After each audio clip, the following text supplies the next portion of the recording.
marriage, family, child rearing, the millennial generation, trends in society, politics, economics, business, religious liberty, the Constitution, public policy, foreign policy, military policy, tensions in the Middle East, abortion, homosexuality, pornography, sexual ethics, media, technology, history, and America's godly heritage. We talk about anything that affects your faith, your family, or your freedom. So don't go anywhere, because Point of View starts right now.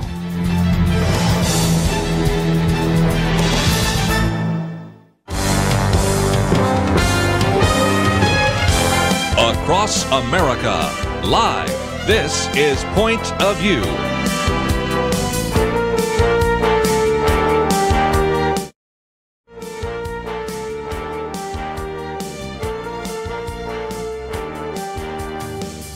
And now, Kerby Anderson. Thank you for joining me today. This is our Friday weekend edition, and we are privileged to have both Kelly Shackelford and Lathan Watts with us in studio. They, of course, are with First Liberty. We're going to talk about one of their cases.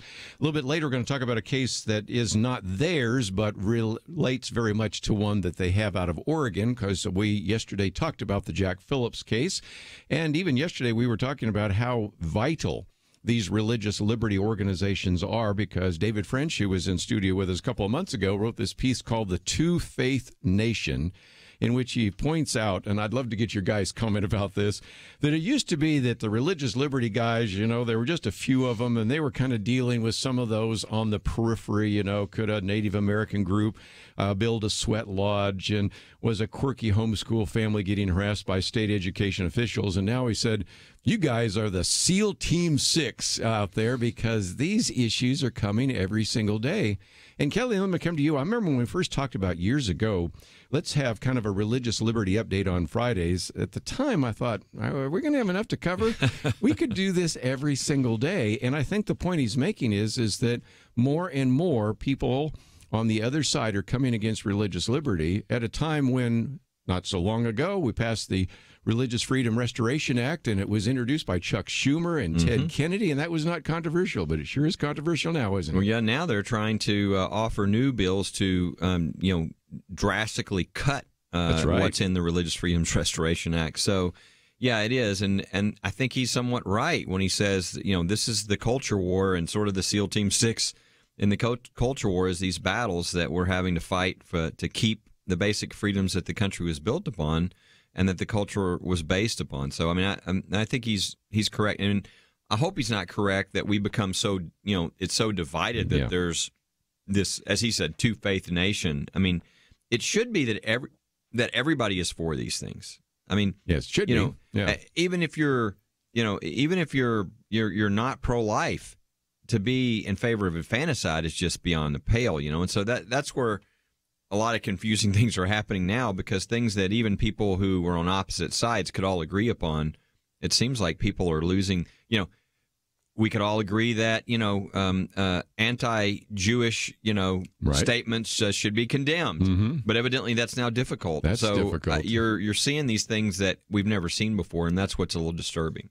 And we will talk about that article a little bit later. But Lathan, let me come to you, because there used to be kind of this left-right dichotomy, but still liberals and conservatives pretty much said, look, we need to have some space for individuals. And I remember getting newsletters from the ACLU and finding myself sometimes saying, I really agree with some of the stands they're taking here, because they're really defending the marginalized individuals. And I certainly have appreciated the religious liberty groups that were out there. But now the left is saying you don't have any right to those views whatsoever, and anything that even slightly crosses the LGBT agenda, you're out of luck. You're right. I mean, first, I want to thank David French, and I'm probably going to frame that article because it's probably the only time in my life I will be compared to a Navy SEAL.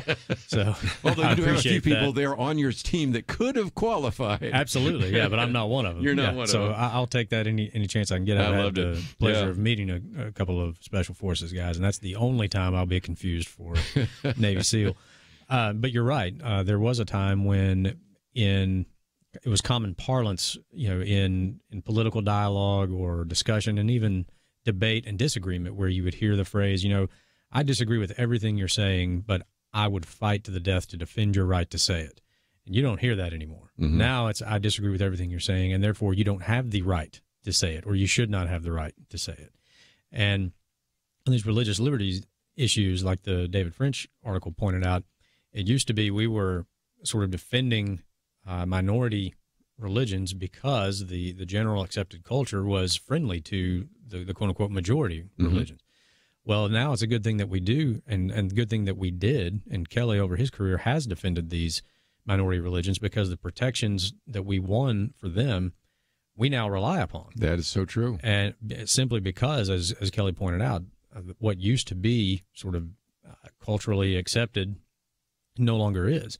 And the attacks on the Religious Freedom Restoration Act, that bill was a reaction to a Supreme Court case that lowered the bar on analysis of free exercise decisions, and which was why that bill was introduced. So, and now we've got some case law coming up where we're hoping to restore that protection via the courts and get rid of some bad precedent. Yeah. But you're exactly right. I mean, we have come a long way since the 90s and the initial Religious Freedom Restoration Act, and just where we are in the culture since then. One of the people we've had on this program is Alan Dershowitz. Now, he's your classic liberal, but he has kind of distanced himself from what's happening by the left. And I would make a distinction between the classic liberal who says, I may disagree with you, but I'll defend your right to speak it, versus the left say, you have no rights in our culture to say that. And so it is intriguing that you're starting to see some of the kind of classic liberals saying, I don't know what this is over here on the left, but it doesn't represent our view about free speech and freedom of religion. I was in a speech I was giving yesterday. I pointed out something that I don't know. I haven't really talked about this publicly, but it was just a thought I've been having. We've got some really encouraging things happening right now in the religious freedom front. We just argued the Bladensburg case. And there's a good shot that we're going to get rid of a really bad, the Lemon Test and some really bad case law that's been out there. Of course, Lathan was just mentioning that we got a signal from 4 justices on the court that the Smith decision, which has been really bad for free exercise, that they're willing to relook at that and possibly overturn it. And I was telling people, look, what's happening now is we've got a different court. We've got justices who actually want to follow the words of the Constitution, which people might think, well, isn't that what they all do? No, they don't think it's a living, breathing Constitution that they can read into it whatever they want. They think they should really follow what it says, what the founders meant, and that's going to take us back to those original founding principles. And what I said yesterday is I think maybe God's timing on this is really necessary. In a time when things are getting so divisive and so, just out of control, it seems like, I think, to most Americans, to have the freedom and to know that you will have a right to speak the truth, you will have a right to share the gospel, you will have a right to change lives, that is a neat sort of protection while this horrific battle is going on in our culture. At least that safe space of you can't stop me from sharing the gospel of Jesus Christ. You can't stop me from speaking the truth. And that's going to be a really important thing to be in place when we're in the middle of this huge battle for our culture. Well, let's take a break. When we come back, I want to get into a couple of specific examples, one of which is the Bible on a remembrance table. Again, it is amazing sometimes the battles you guys have to fight, because it really doesn't make any sense to the average person. And it will be interesting as a little bit later we get into, what this is going to mean to the next election, because there are, I think, people that have any sense of common sense or fair play are going, I just can't even believe that this is even an issue, much less that you have to deal with it in court, or that some of these ideas are going to end up maybe in a political document or even the platform for a political party. So we'll come back and talk more about that right after this.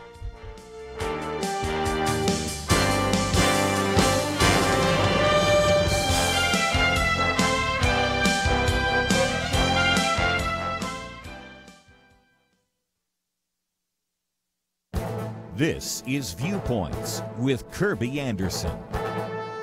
Not only is the U.S. government in debt, but many of its citizens are in significant debt as well. Economists announced that credit card debt for Americans have now reached a new height of $1 trillion.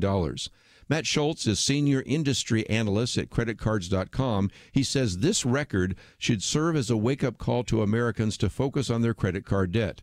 He adds, even if you feel your debt is manageable right now, know that you could be one unexpected emergency away from real trouble. While I'm talking about credit card debt, let me also talk about other debts that Americans currently hold. The New York Federal Reserve recently released a report that estimated that the collective U.S. household debt is at about $12 trillion. Once again, this is a record and surpasses the previous amount back in the 2008 recession. The report also provides some context to American debt. Housing-related debt is down about $1 trillion since the 2008 peak. However, auto loan balances are $367 billion higher, and student loans are $671 billion higher. You know, in the past, we've talked about the growing problem of student loan debt, so let me focus a moment on auto loan debt. Americans struggle with this form of debt, especially because they are often using higher interest rates. Millions of these loans are in delinquency, and many people report taking out a loan with a repayment period longer than the time they plan to own the vehicle. In my book, Making the Most of Your Money in Tough Times, I talk about the dangers of debt. Proverbs 22:7 says, "The rich rule over the poor, and a borrower is a servant to the lender." So many Americans are enslaved by debt. I'm Kerby Anderson, and that's my point of view. From Thinking Man Films, Patterns of Evidence, The Moses Controversy. Did Moses write the first books of the Bible? Patterns of Evidence in theaters March 14th, 16th, and 19th only.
You're listening to Point of View, your listener-supported source for truth. Back once again, privileged to have in studio with us Kelly Shackelford and Lathan Watts. And again, these are two individuals, of course, with First Liberty. Kelly, of course, is the president and CEO, and Lathan is, of course, the director of community relations and a variety of other functions that he has. I'll get into those a little bit later.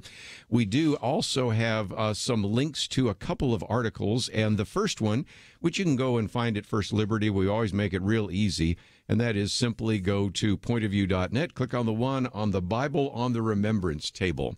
Now, this is a military one in a sense, but it's really just a broader issue, again, of free speech and freedom of religion. Lathan, give us an overview on kind of what's going on. Right. So what happened was you have a POW MIA association up in New Hampshire that put together a POW MIA display. A remembrance table is what they're kind of commonly known as. Sure. And the table has different symbolic items on it. There's usually an empty chair to symbolize the person that's not there. Amongst other things, there is a Bible on the remembrance table that is to symbolize the strength of the POW or the MIA, the faith that strengthens them to get through the ordeal. Right. And so this POW MIA association has a remembrance table in a VA hospital there in Manchester, New Hampshire. And the administrator got a letter from the Military Religious Freedom Foundation claiming that the Bible was an unconstitutional display. And Mikey Weinstein's group, right? Exactly. Here we go. Exactly. So we got involved and sent a letter to the administrator letting him know what the law actually is instead of the total fabrication and misrepresentation of the law that is typical of the demand letters from MLRFF and FFRF and all the others. And that Bible is staying there. Yes, that's good news. The VA administrator is standing strong. Our letter was basically to encourage him to do so, that the law was on his side. The VA policy is on his side, and that he can just ignore this letter, basically. But I wanted to point out, I hope she's listening, Patricia Blassie, I think is how we say your last name, or Blassie. I apologize if I got it wrong. We were involved in this case by one of your listeners on Point of View. So Patricia was listening and heard about, that's how she first heard about First Liberty Institute, and she heard about what was going on there and got in touch with us. And Mike Berry, who heads our military division, was in contact with her. We found out about the case. We engaged, got the POW MIA Association as our client in case there was a lawsuit filed.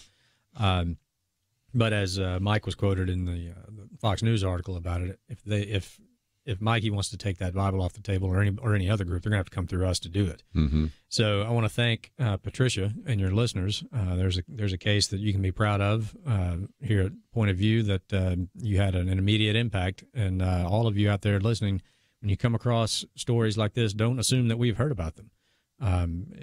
Give us a call. Go to our website. There's a tab right at the top that says Get Legal Help. Fill it out. Tell us what's going on. We'll get back in touch with you, and if it's something that we can do, we will engage quickly and rack up another win like we did here.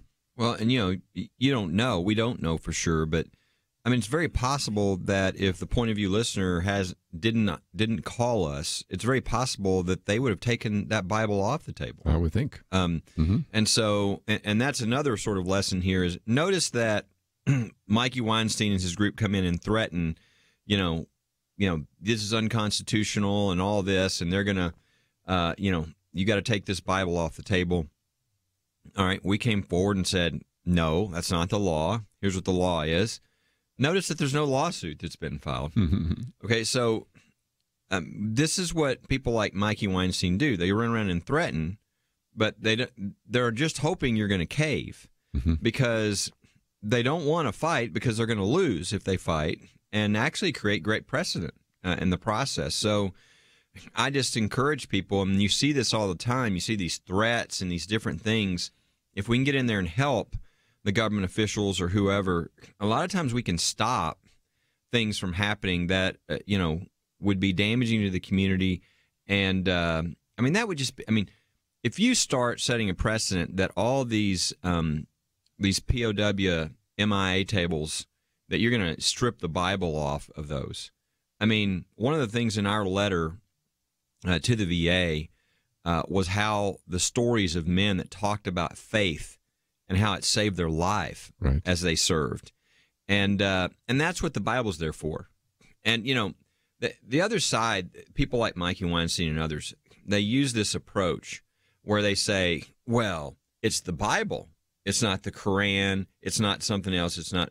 Well, that argument ends up meaning no religion in public can be allowed because every religious symbol is sectarian, right? It's something. It's, whether it's a Star of David or whether. And so if you say no religious symbol can be particular, well, there are no non-particular religious symbols.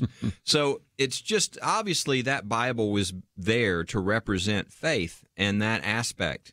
And it would be horrible if we essentially engaged in some sort of religious cleansing across our country. But that's what these people want to accomplish. And it's very similar to what we just went through with the Bladensburg Veterans Memorial. Oh, it's a cross.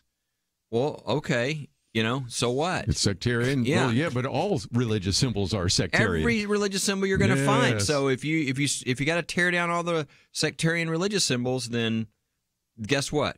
There's no religious symbols, period. And that's what they want, sort of a secularization, a religious cleansing of the country. And so, again, we're thankful, number one, for the Point of View listener who called, and we're thankful also for the VA for standing their ground.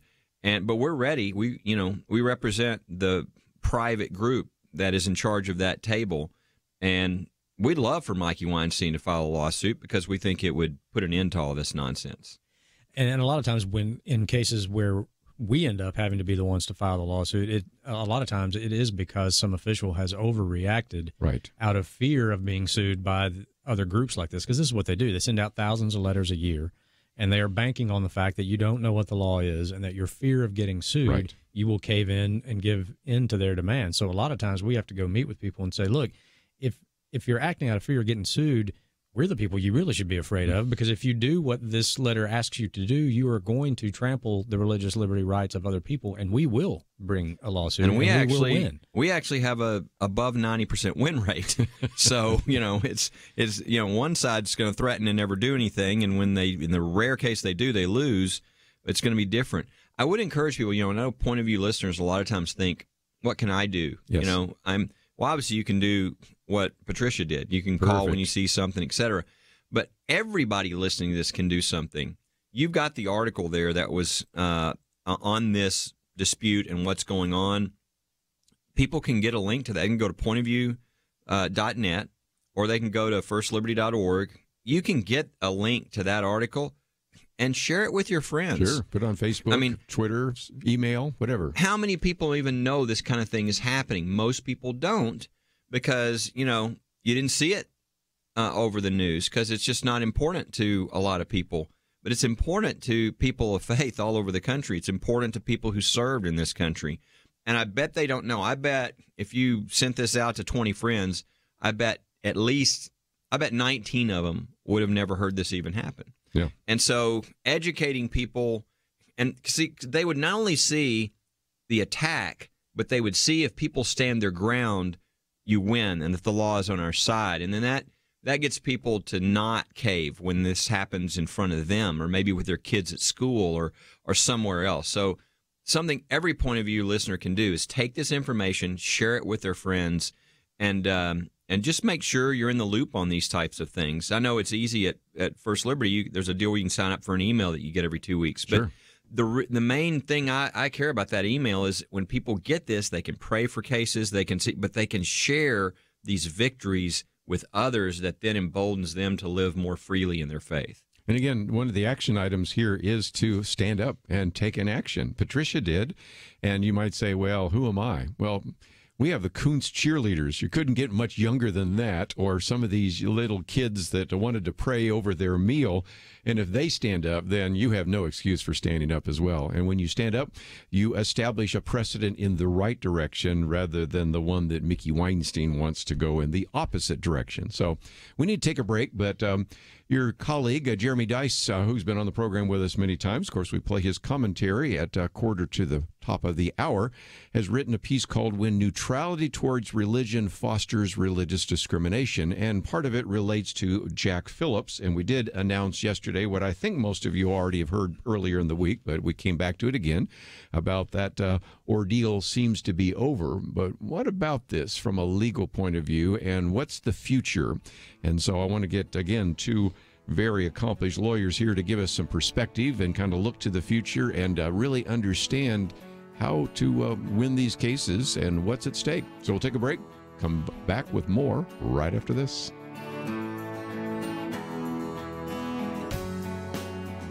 Why should you become a partner with Point of View Radio? Because for decades, this team has made a significant difference in lives and communities across the nation. Because America is dying for lack of biblical wisdom about life and culture.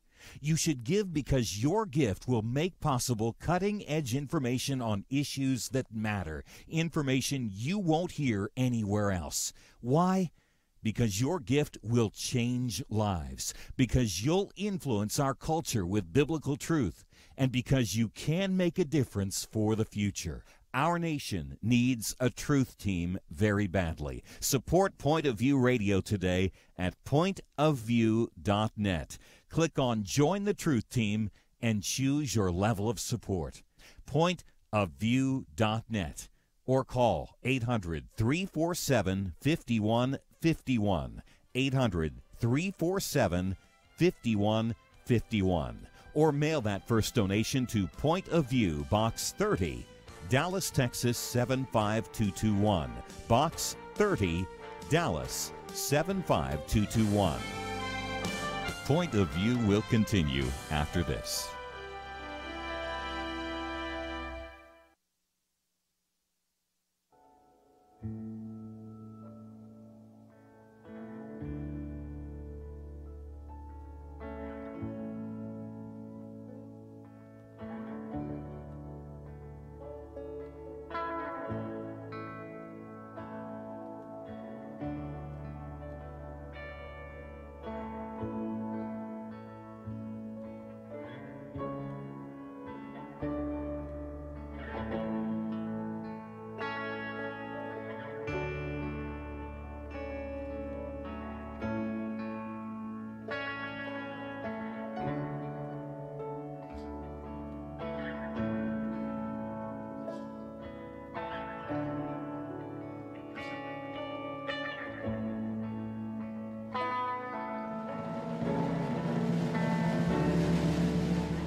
You're listening to Point of View. The opinions expressed on Point of View do not necessarily reflect the views of the management or staff of this station. And now, here again is Kerby Anderson. Let's join the conversation, 1-800-351-1212. It is our weekend edition. And, of course, we have Kelly Shackelford and Lathan Watts, and somebody that joins us quite regularly. And, of course, we hear his commentary in about 15 minutes, if you happen to be listening online, is Jeremy Dice. And he's written this piece that appeared in the Daily Wire, When Neutrality Towards Religion Fosters Religious Discrimination. Now, he begins with a conversation about Jack Phillips, and this has been an ordeal. I was at an event last night myself, introducing some speakers, and there was one or two people that just said, this poor man has been through so much for so long. And, of course, he is the baker in Colorado. This case goes all the way to the Supreme Court, and then there's this other one that was hanging over his head about transgender issues. And so as Jeremy starts the article, he says the long ordeal for Jack Phillips may be over, but we have other cases that, Kelly, that you have been involved with, and it really brings us back to this theme that we've been talking about of why it's so important to have these religious liberty cases and these public advocacy cases, because there is just so much going on right now in this area of religious liberty. There is. This is I don't know how much people have followed what's going on. I think most people knew about Jack Phillips, the almost total destruction of his business because he wouldn't do a gay wedding cake. And this is a nice man. He wouldn't do a cake for all kinds of things that would violate his faith. It had nothing to do with, just the issue of gay marriage. He wouldn't do one for a divorce. He wouldn't do one. There were all kinds of things. And he would sell them anything. He just wouldn't custom make a cake. Well, what happened at the Supreme Court is they issued a decision in his favor, but it was somewhat narrow. In other words, instead of deciding this whole issue of whether, what happens when the gay rights comes up against religious freedom in this kind of context, they said in this case we don't even have to go there because there's these horrible statements by the commission that say basically that we hate religious people, okay? And so he wins. And then what do? They bring another one against him, okay? The same commission, this time because he wouldn't do a transgender cake. Right. And what killed the case is it came out that some of the commissioners said some of the same kind of religiously discriminatory statements again in this case. So, all right, so I think ADF was probably thinking, we want to win for our client, but, oh, man, this should have been great if we could have gotten the facts were so just infuriating, right? But what people don't know is at the same time Jack Phillips' case is over, and good for him and his family, there's a case sitting at the Supreme Court. It's our sweet cakes, Aaron and Melissa Klein. This is a couple who was fined $135,000 by the state of Oregon. Their business has been bankrupted. They were ordered not to speak publicly their beliefs about marriage. And, I mean, their lives have been really just knocked upside down. I mean, what they've had to go through is just incredible. And their case is sitting at the Supreme Court right now. And, in fact, just a week ago, when those justices went into a room after our Bladensburg argument and voted on the Bladensburg Veterans Memorial, they voted, what we don't know what they voted, but they voted. There's, 9 justices, so let's say it's 5-4. The 5 are now writing their majority, the 4 are writing their dissent. On that same day, the Aaron and Melissa Klein case came to them to say, are you going to take this case? Now, they denied a lot of things, but Aaron and Melissa Klein's case, they said, we're going to push that to the next conference.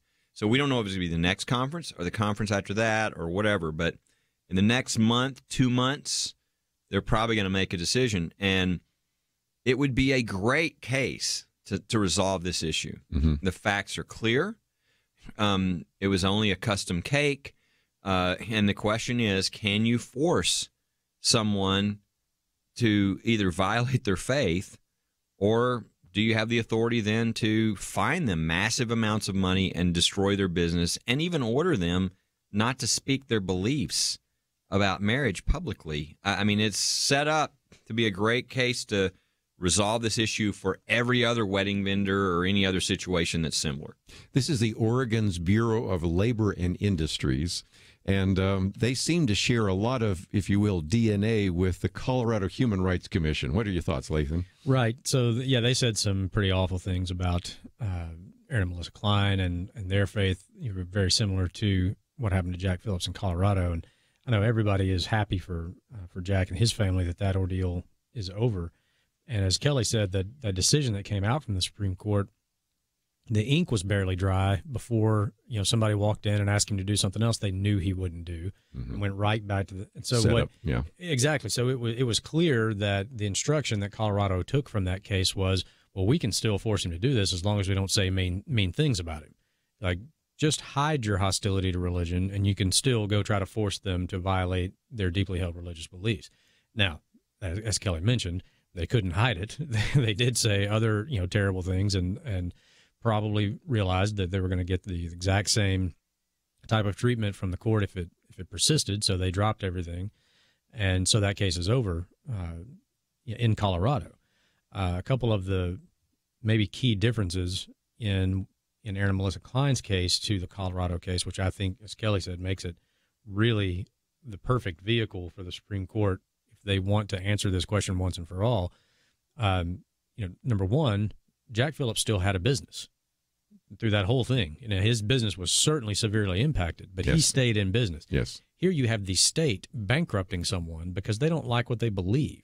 Now, regardless of what your views on same-sex marriage, everyone ought to be appalled at a state government agency bankrupting someone and forcing them out of the marketplace simply because they don't like what their deeply held beliefs are, and initially telling them you can't even speak your beliefs. They just put a gag order on them. It's amazing. This is, when I talk to my libertarian friends, who aren't even particularly religious, I say, you want to know why religious liberty should matter to you? Here's why it should matter to you. When you hear me say religious liberty, what you should hear is freedom of conscience. Yeah. These people were acting according to their conscience, which happens to be, in their case, informed by their faith. But for you, whatever it's informed by, you have a right to live according to it. And if you're a Frederick Hayek fan, in Oregon, the free market would have accomplished this. You didn't need the state government to bankrupt somebody. If your goal is to bar anyone who won't do a same-sex wedding ceremony from participating in the wedding industry, in the state of Oregon, the free market probably would have done it. You didn't need government action to do it. Yeah. Well, and this is the other fact that to me is just so outrageous in this case is that the judge, before he ever heard the case, publicly said that Aaron and Melissa needed to be, quote, rehabilitated in their beliefs. There's creepy we've language. Heard that before. Yeah. There's the road to serfdom, right? It's so anyway, but I bet people, a lot of people have heard about the Oregon bakers, and then sort of intervening in between was the Jack Phillips came big all at the Supreme Court, and I bet most people don't even know. Oh, that case is still going on. Yes. Not only is it going on, it's sitting right at the United States Supreme Court, and so anyway, I would encourage listeners. To be praying for Aaron and Melissa, be praying for this case, and also be praying for the Bladensburg decision. I think one of the mistakes we make in the Christian community is people really, really pour the prayer on for the oral argument. And what happens then is they start writing the opinion behind the scenes for the next 3 to 4 months. And this will come out in June, probably, the Bladensburg Veterans Memorial, the Cross. And I think everybody forgets. They could change, and change sides. There's all kinds of politicking going on, and I think there's massive spiritual warfare going on because think of all the big cases where we came right up to the edge of getting a good decision, and right at the end, one of the justices flipped, and I think it's because we don't have the prayer cover we need. So I encourage people to be in prayer. The Supreme Court is working on this huge religious liberty case. They will be from now through June when it's released. Pray for that. Pray for, the Klein case and these cases, because there's a lot of stuff happening right now over the next few months. And then when they go into recess, the end of June, you can direct your prayers elsewhere for a while. But now is a real key time. I'd say put it on a regular prayer list and be really focusing your prayer at the Supreme Court. Let's take a break. When we come back, though, I want to talk about the significance of the fact that not only in Oregon, but a previous case out of that same area is the Smith case, and that might be affected either by Aaron and Melissa Klein or one of your other cases, Coach Kennedy, and I'd love to get your thoughts about that as well. And then, of course, next hour we're going to get into, whether Congress can actually condemn anti-Semitism or individuals making anti-Semitic comments. And we'll talk about how the president has been kind of the disruptor and all the things happening right now in the Congress, at least on the House of Representatives side. And is Nancy Pelosi losing control of the Democratic caucus? We'll get into a few of those issues right after this.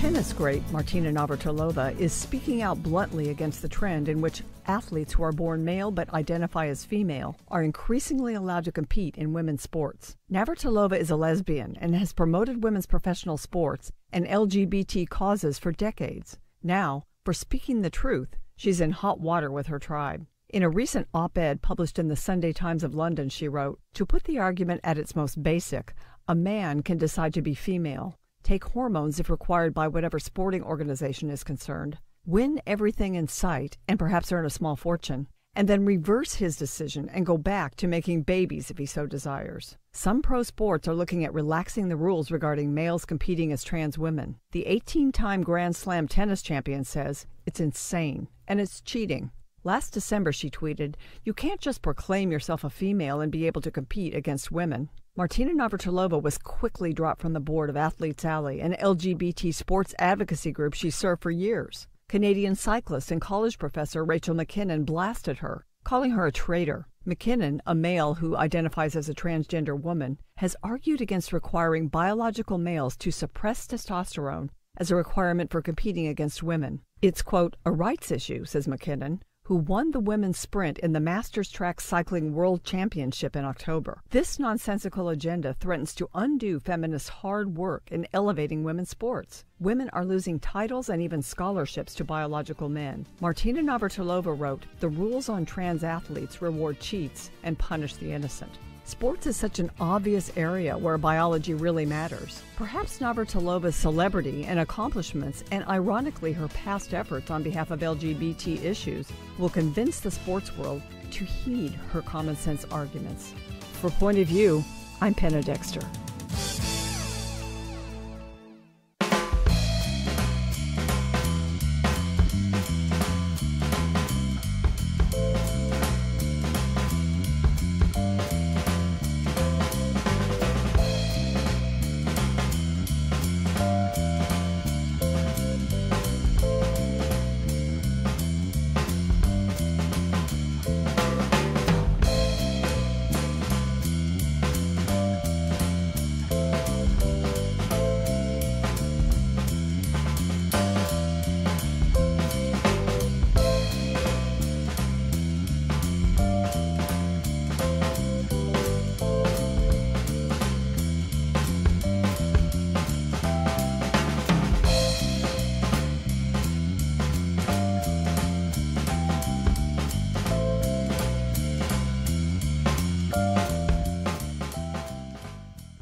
Now, back to Point of View, your listener-supported source for truth. Back for a few more minutes. Let me just real briefly talk about this. We'll probably get back into it a little bit more later on.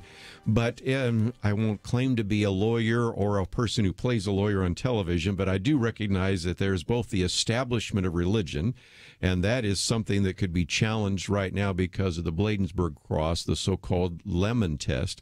But there's also the free exercise. And interestingly enough, there is a Smith decision that came from the same region of the country back in 1990, which led, of course, then to the Religious Freedom Restoration Act. And Kelly, it seems to me either the Aaron and Melissa Klein case or the Coach Kennedy case or both could challenge that particular issue as well. Tell us more. Yeah, I think everybody's aware of the Coach Kennedy case, and those who are on our list certainly are aware of really the incredibly unusual thing that happened just about a month ago when the Supreme Court said we're not taking the case for now. We're sending it back down for some factual development. But then at the end, the 4 conservative justices said basically they were open to considering overturning Smith. The really ironic thing is when they said that, which sent shockwaves throughout all of the legal community, because they're like, whoa, this is a 30-year-old precedent that's created a lot of problem for the free exercise of religion, and maybe it's on its way out. We'll see.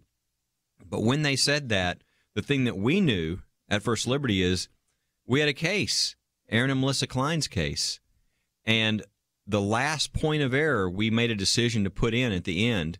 Mm-hmm. Some people would have thought, oh, come on, you're like going for a grand slam. Like a throwaway line almost, yeah. Our last point of error, and of 3 points of error, was you need to overturn Smith. And so here the court is sending this signal, and right around the corner, two or 3 weeks later, coming to them was a case where we asked them to do just that, Aaron and Melissa Klein. So, look, this issue is going to be revisited, whether it's in the Klein case, whether, as you say, it's in the Kennedy case when we come back up someday, or whether it's in one of the others. There's another other wedding vendor type cases that are up there. I think it's something they're going to address in the near future because it's a conflict that you can't avoid. It keeps happening. I mean, the court feels like it's their responsibility. They can't take every case. Mm-hmm.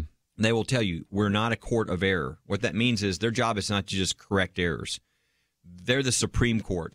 So what they have to do is pick out of the 8,000 requests, what 80 cases are the ones that are the most important. And a way they do that is they see what is causing chaos everywhere, and we're getting decisions all over the country, and we need to settle.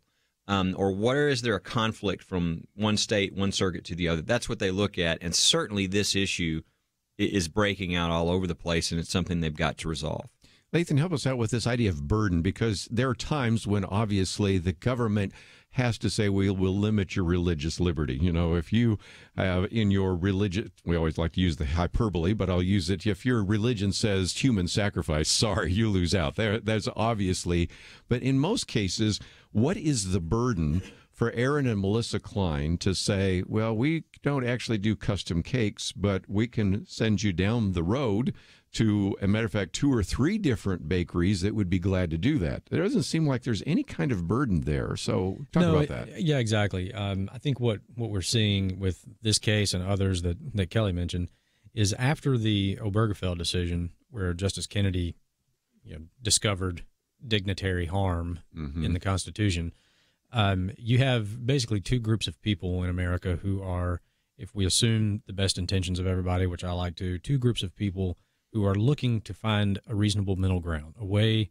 that they can peacefully coexist. Mm-hmm. And what our clients, Aaron and Melissa Klein, have done, and what Jack Phillips did, and what others have done, that is the reasonable middle ground. It says, no, this is not a case of we don't serve your kind here. That's been illegal in this country since, that's Democrat Jim Crow nonsense. Sure. It's been outlawed for 50 years. That's not what's going on here. What they're saying is, we're happy to serve you. There's just this one thing that we can't serve you. And so if that should be the reasonable middle ground, that should be the way that these 2 groups of people can peacefully coexist. I mean, it comes down to, don't try to force us to be a part of your wedding. We won't ask you who you're sleeping with when we come in here to buy muffins. I mean, it sounds pretty easy to me, right? Yeah. A lot of times, it takes lawyers to complicate things, and here we are. But I want to go back to a point that Kelly made about the little opinion that came out when they denied Coach Kennedy, and just how extraordinary that was. Number one, that it was 4 justices that were that had their names on it, because it takes 4 justices to vote to take a case. Yeah. So you have these 4 guys saying 4 to take, 5 to win. Yeah, exactly. Mm-hmm. You have these 4 guys saying, look, if we took this case right now, what we would end up probably dealing with at oral argument and in the opinions, we'd get bogged down in some very fact-specific questions, because there were some things at the trial court level that should have been clarified that weren't. And like Kelly said, this is a very conservative court that is very protective of the proper role of the judiciary. They're not there to decide factual issues. They should be looking for the big picture issues. What is the big question that needs to be answered here? And so what that opinion said was, if we took it under these current circumstances, we would likely not get to the big issue that you want us to get to. And then this little statement at the end where I think Alito wrote that opinion, yes. and he was joined by Gorsuch and Thomas and Kavanaugh. And he says, as to Coach Kennedy, we realize that the petitioner likely has a free exercise claim that was not raised here, and we realize that it was likely not raised because of the precedent of this court that we have not yet been asked to revisit. That is ding, ding, ding, ding, ding. In judicial speak, that is Alito doing everything but including the eye wink emoji in the opinion. Like, hey, we haven't been asked to revisit this but yet. If you do, yes. That and also good. The way they referred to it, I don't have the language in front of me, but they said the Smith decision, it was like their language was like, which has dramatically reduced the free exercise religion. So it wasn't a subtle description of the Smith decision either. So it was a big, a big signal, and I think it's going to be dealt with at some point in the near future. And again, maybe it'll be dealt with in the Aaron and Melissa Klein case. I would love to see it done that way, because Aaron and Melissa, I think, of everybody I've watched around the country, they have probably suffered the most. Just what they've been through, the loss of their entire family business that they plan to pass on to their children. They've had a tough time even after that getting jobs because of the discrimination against them because they were known, and so Aaron has just gone through a lot of stuff, including his own injuries and things, and it's just been a tough road to hoe for them. They've stood in there, they've been strong, and they've been faithful, but I would love to see something great at the end of this for Aaron and Melissa. Well, again, this is why you want to make sure that you signed up. If you are receiving the First Liberty updates, those are there. And if you click on their pictures there, it will take you to all sorts of great opportunities right there at firstliberty.org. And again, I've got a lot of information right now on Bladensburg, but if you dig a little bit deeper, you'll find some of the others. And, of course, we have this article posted by Jeremy, as well as the one about the Bible on the Remembrance Tale, so you can find all of that. But when we come back, I thought we might focus a little time and attention on what's happening in Congress and what that might mean for the elections. And, again, I know some of you say, well, are we talking about this already? The first presidential debate is just 2 months away, 3 months away, depends on which one you're looking at, because this has just begun to be the election season much earlier than ever before. And as a result, we're seeing some rather remarkable statements being made by some of these potential presidential candidates. So we'll come back and talk about that right after this. The leader looked around the table, motioning to the older men. He said, "You're here to remind us how faithful God has been in the past. Now, you middle-aged guys, you keep us focused on what God is doing right now. Make sure we don't stop. And you younger guys, keep us looking forward. Imagine what God wants us to be doing in the years to come." There's a lot of wisdom there. We have to be thankful for the past, focused on the present, and mindful to plan for a great future. Many listeners have made bold moves to partner with Point of View Radio and accomplish great things for more than 45 years. But as we look around, we do see many positive things, and I think we can all admit there's a lot more to be done. It's time to think about your next bold move, what you can do to invest for our nation's future. Be thinking about that. If you have an answer now, don't wait. Make your next bold move now. Give online at pointofview.net or call 800-347-5151. It's our future. The time is now. Pointofview.net and 1-800-347-5151. Point of View will continue after this.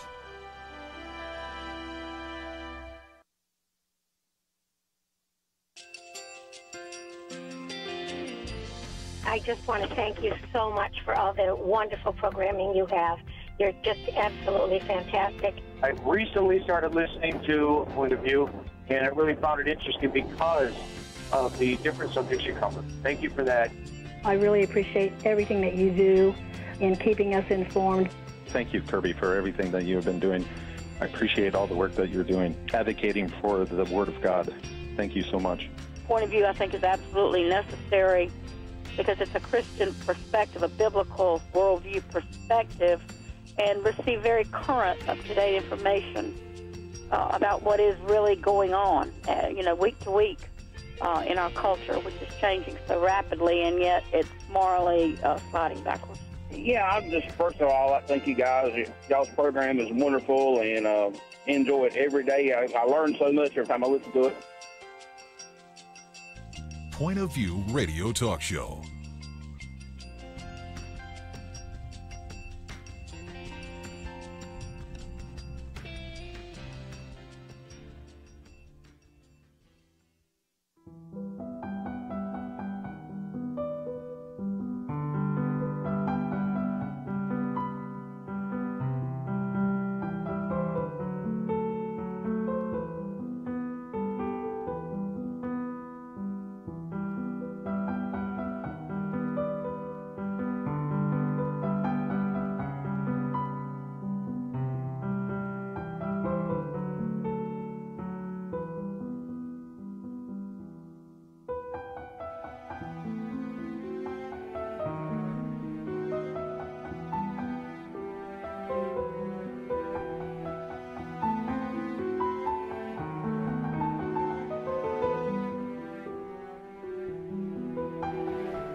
Hi, this is Kerby Anderson. You know, each day we take on the tough issues and provide a biblical perspective to them. The topics we cover are wide-ranging.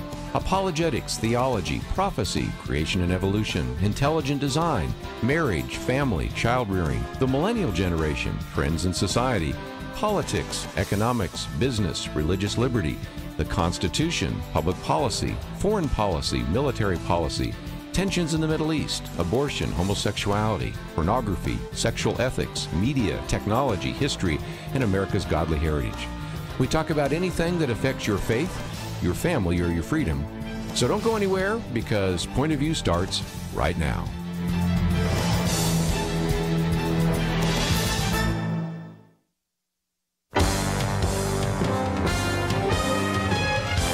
Across America, live. This is Point of View.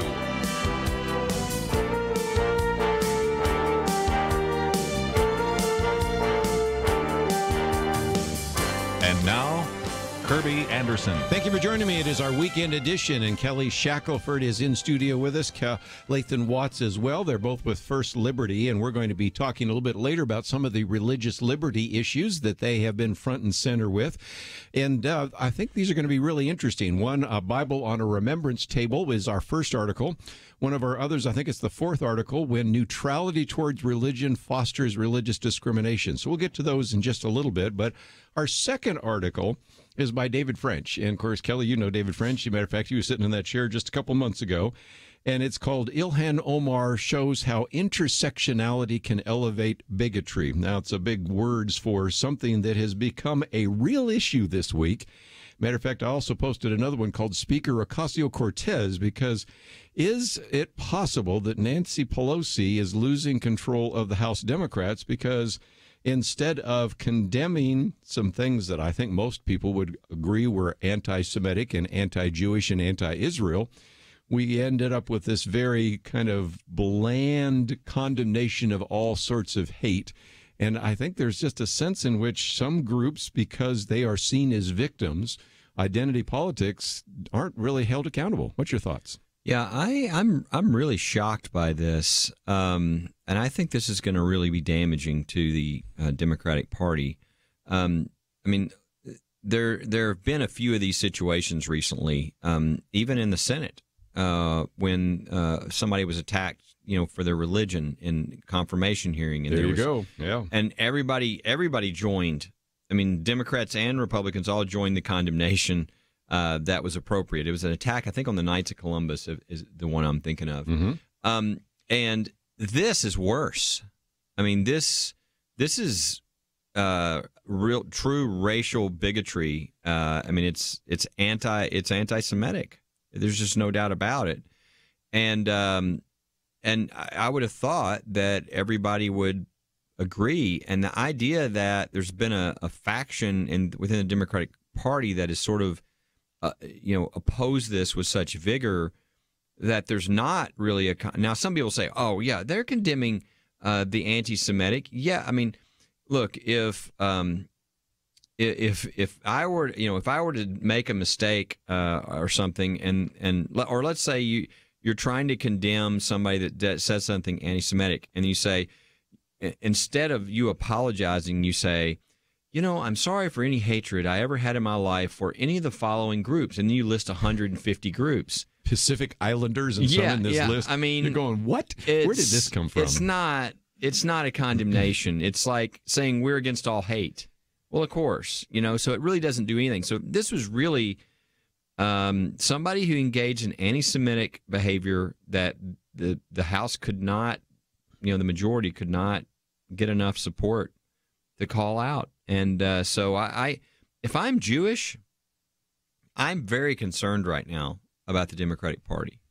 Because you would have thought the one thing that every party would speak with unity against would be, as far as when you're coming to, the issue of Jews in the United States, would be against anti-Semitism. And for the first time I think we've ever seen, you've got a party that can't do that. And this is very, very disturbing, and I think if this continues, it won't just be against Jews. There'll be others. and the idea will be we don't renounce that type of bigotry. And so I think this is a very bad step for the Democrats. And not only do I think, I hope that this damages them, because I hope parties realize this is not a direction you can go as a country. We do not countenance discrimination like this, racist bigotry. And this, again, we'll see if what result this is. But I imagine if there's polling and all this kind of thing, they're going to see that this is not a good move. Lathan, your thoughts? Well, I agree, and I think how it might show up in the midterm election, you might not have a lot of Democrats cross over and go vote for a Republican candidate for Congress, or vote to reelect President Trump versus whoever the Democratic Party nominates.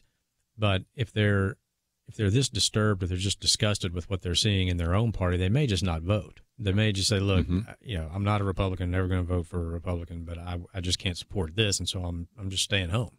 Or they vote for some independent candidate or something like that. Either way, it's going to impact the overall turnout for the Democratic Party, and could cost them, key seats. They took control of the House, and they won a lot of close races, and those close races will be right back on the ballot, 2020. If only for their own political self-interest, you would think they would see how clearly this is going to damage them if they don't step up and say, this is wrong, and Congresswoman Ilhan Omar is wrong. I mean, the resolution that they ended up voting on didn't even mention her name. And the doubling down, because you would expect that Rashida Tlaib, of course, is Muslim, would support, but then the Alexandria Ocasio-Cortez, then some of the newspapers. That's what I guess has been kind of troubling for me, Kelly, because if you broaden it and look at the issue of abortion or a variety of other issues, on almost every case now, there's been a doubling down. You would think that when we had the vote on whether infanticide is wrong, everybody knows that's going to vote, that's going to be passed unanimously. No, it doesn't even get the requisite number of 60 votes. Here, you can't even condemn that, and the response has always been, what about? Well, what about Steve King? Oh, you mean the guy that lost his committee chairman in his committee assignment? Stripped of committees. Yeah, I mean, okay. I mean, you can do the what about for only so long before you have to say, we really do need to provide some accountability, right? Yeah. Again, I'm shocked. Again, just a few weeks ago, I think what happened in the Senate, it showed that they don't countenance this type of thing, and this is worse. Because it's one thing to say, this nominee is a member of the Knights of Columbus, and they believe that, marriage is a man and a woman, so they're discriminating against same-sex marriage. Okay, that's one thing. It's another thing to use the language that a congressman used that is, anti-Semitic, and to say that they have divided loyalties because, maybe they're more loyal to Israel than they are to the United States. I mean, that goes back a long time that's like a sort of a traditional classic bigotry and discrimination against Jews. That's much worse. And the fact that they couldn't get together and say, this is wrong, is troubling. Yes. Very troubling. We're going to take a break, but when we come back, I'd like to maybe get some comments also from you, Lathan, just in terms of, are certain groups becoming untouchable? If they are victims, identity politics and some of that, because there's another piece that Jim Garrity put out, and he's pointing out that what happened in Congress actually has been played out. He has examples in New York, in Oregon, in Minnesota, goes through a variety of different, California and some other places where individuals were not held accountable because they were of a particular racial background, ethnic background, religious background. And we've always wanted to have equal protection under the law. So I want to get your comments about that. And then we'll get into some of these areas of religious liberty because we have the two experts in studio, but we'll cover that right after this.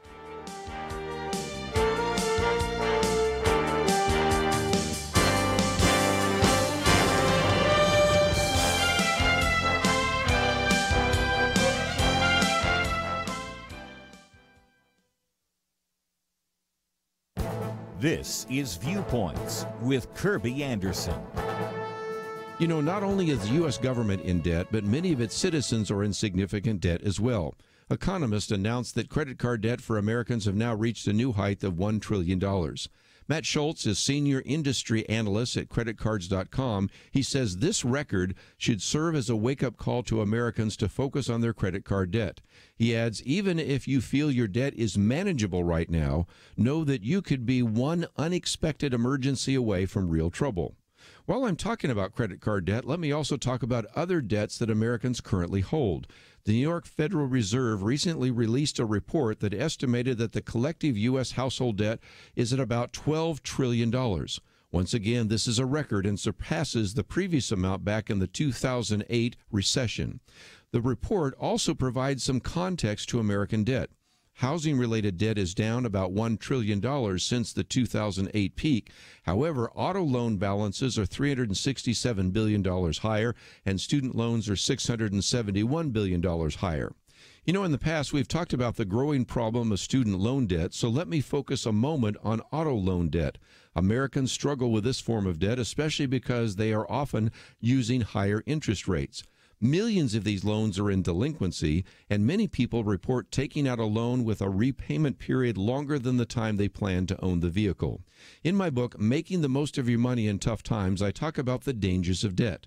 Proverbs 22:7 says, "The rich rule over the poor, and a borrower is a servant to the lender." So many Americans are enslaved by debt. I'm Kerby Anderson, and that's my point of view. From Thinking Man Films, Patterns of Evidence, The Moses Controversy. Did Moses write the first books of the Bible? Patterns of Evidence in theaters March 14th, 16th, and 19th only.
You're listening to Point of View, your listener-supported source for truth. Once again, if you'd like to join us, we're going to move into some of those religious liberty issues in just a moment. But if you have some comments about what seems to be the rise of anti-Semitism in America, certainly we've seen that in Europe, and you can look at the FBI statistics. Last time we did this a couple of weeks ago, but if I remember correctly, about 7,000 incidents that were described as some kind of hate crime. Now, when you go back and look at them, a lot of them had to do with some graffiti that was put on a wall, not an actual act, and some of those were fake hate crimes, and we all have talked about that before.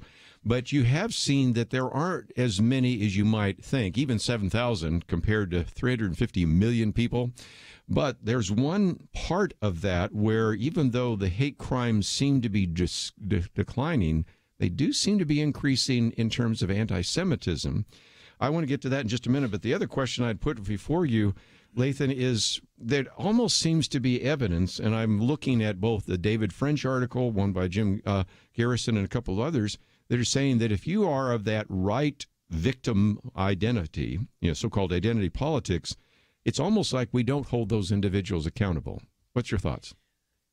It's a fundamental flaw of their of this concept of intersectionality, and that it's based on that your experience gives you credibility, and that your victimization validates your ideology or your political view or your opinion, and then therefore anyone who comes against it must be condemned. Well, anybody who's ever done any sort of research, legal research, technical research, medical research, anecdotal evidence is never considered to be research, right? Because it's anecdotal. even if it actually happened to you, and nobody's disputing that it did, the fact that it happened to you that one time is not indicative of, does not prove any sort of larger theory. That's your one experience. And that's where this whole concept of intersectionality is, you're seeing it play out right now. And this is the problem that we mentioned, earlier with, is Nancy Pelosi losing control of her caucus over this? This is inevitably what is going to happen when you build a party or a coalition of any kind on identifying people one way. Like, this is your identity, whether it's race, whether it's your gender, your sex, whatever it is. When you put them in that box and ascribe a certain political philosophy to them based on that one thing, and you tell them over and over and over again that they are a victim because of that one thing, whether it's race or gender or whatever it may be, and that we're the party that's going to stand up for you. Well, you build this coalition of all these groups that you are constantly telling are victims. Inevitably, you're going to come to a point where one of those groups that you have put into this party feels like they're the victim of another one of those groups in your party, and that's exactly what you're seeing right now. And the thing is, they have no idea what to do about it. It makes no sense. I mean, the idea that Congressman Omar was a refugee from Somalia and went through some difficulties. Okay, even if you want to somehow use that, which again is irrelevant to the fact that she issued anti-Semitic remarks, I'm sorry, but compare that to the murder of 6 million Jews. I mean, we're in a whole different universe here. Don't be telling me that because she was a refugee, that excuses. I mean, it should be the opposite. She should be more sensitive, right? And I don't know how they're trying to turn this upside down, but this comes to kind of basics, okay? This is either wrong or it's not. And if it's wrong, you've got to call it wrong. And if you don't call it wrong, then you really aren't saying it's wrong anymore. And that's what gets very dangerous. And if you're Jewish, that should send shivers down your spine, and that should make you begin to really move. Because I mean, if you look at obviously Jewish people, there's conservative Jews, there's liberal Jews, but most Jewish people vote Democrat, right? And put their money in the Democratic side. And I've got to think that there's things going on now to bring pressure to bear that something needs to be done about this. And if not, I think that's going to begin to change because this is very dangerous, what's going on here. It's one thing for one congressman to say something like this. It's another thing for an entire political party to countenance. And by not speaking against it, they do. I mean, it's silence in the face of evil is sin. I mean, go back to Bonhoeffer. That's right. What context did he say that in? Okay, it's the same situation that we're talking about, that if you don't speak, things eventually happen that are very, very bad. And this is a very dangerous direction that they're going here. And I'm shocked that a lot of these people who came in as revolutionaries that said they weren't going to vote for Nancy Pelosi, somehow she still got the number she needed. I don't know why that's changed where she feels she has to cave here, but something's going on. Well, again, as you just alluded to a minute ago, in case people haven't followed this carefully, because it's in this article we've posted, second article, is those comments were by the House Majority Whip, Jim Clyburn, who was saying, well, the Holocaust, that happened to a previous generation, and these are like grandchildren that are Jewish, whereas she actually escaped from, Somalia and went to a Kenyan refugee camp. And Kelly, as you pointed out, that, if nothing else, should make you more sensitive rather than less. And, of course, that's the issue. But it's back to the second article that we have here as well by the editorial board of our friends at the Wall Street Journal, saying, it's possible that maybe even Paul Ryan or John Boehner are putting in a sympathy call to Nancy Pelosi because they might have dealt with the so-called backbenchers, which would be the Freedom Caucus, which I don't consider backbenchers. But Alexandria Ocasio-Cortez and some of those, they really are backbenchers. And are you having a situation in which freshman members of the House are in some respects directing more than what the Speaker of the House is actually taking place? Yeah, I would love to see how LBJ would have dealt with a freshman like Ocasio-Cortez. I love that. Doing this. She would have been taken aside, and I'm sure very gently and politely reminded of her place as a freshman in the legislature. But And I'm not sure it would be all that politely either. No, I'm and there would be some words we could not say to the FCC would allow us to say. Yes, we know that. Exactly. But, you see this almost at every level of politics. I served 4 years on city council in the city where I lived, and I saw it even there. Somebody wins an election, and all of a sudden they're an expert on everything. Oh, yeah. Ocasio-Cortez was a bartender. I know. She does have a lot of followers. Now you're going to tell one of the two major parties in political parties in America, you're going to lead it as a freshman? I mean, have you even found where the bathrooms are in Congress yet? I mean, I have no idea why Nancy Pelosi is putting up with this. Like Kelly said, I mean, she had the numbers to get elected speaker when all of these new revolutionaries like AOC said they weren't going to support Pelosi. So there's obviously something very interesting going on behind the scenes there in that party, but they've got a mess on their hands, and they have, as you mentioned earlier, Kirby, an election that is already cranking up, for the presidential primary. Members of the House never really stop campaigning. I mean, the fact that that's true, that you're elected every 2 years. I mean, your campaign never stops. They have serious issues that they've got to figure out how they're going to deal with this, because, as I said before, I don't think that it doesn't seem to be, at least so far, turning off Democrats to the point that they are crossing over and voting for a Republican, but they may just stay home. Yeah. And that's just as bad for the Democratic Party if the base of their party is so conflicted over issues like this that they don't turn out in the numbers that they need. You have every member of the Democratic Party who's a senator who is a declared candidate for president, every one of them, who would not support a bill against infanticide. What do you think that says to independent voters? Yeah. As Kelly said, even the pro-choice people are going, what? I don't even understand that one. The people that delivered the presidency to Donald Trump, the blue-collar Democrats, the old Reagan Democrats, that many of them union members, all of this, organized labor has come out as hard against the Green New Deal as anybody else has, because they know it's a threat to their members' jobs. You take all of these things that are happening right now, those factors that influence those people to vote for Trump the first time, and you throw this on top of it, it's like gasoline on a fire. He may end up, if they don't figure this out, with a bigger victory in 2020 than he had in 2016, and then watch their heads explode. What I am going to say is Kelly made this prediction a long time ago, and turned out he's right. Nothing's going to happen in the House of Representatives, so you might as well pay attention to what is happening in the Senate in terms of some of the confirmation. So we come back. I want to get into some of these religious liberty issues. The first article here is a Bible on a remembrance table. Those of you in the military and those of you that support the POWMIA, you certainly want to pay attention to that.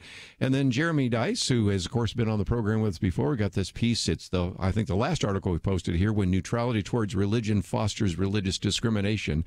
And even as we're talking about this, I know that you've seen the number of Jewish issues you've had to address increase. So it all kind of connects up, and we will come back and get into those issues right after this.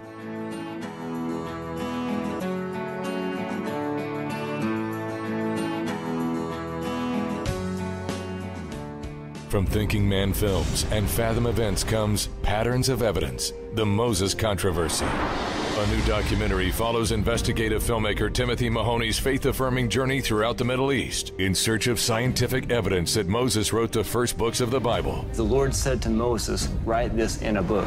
Patterns of Evidence, The Moses Controversy.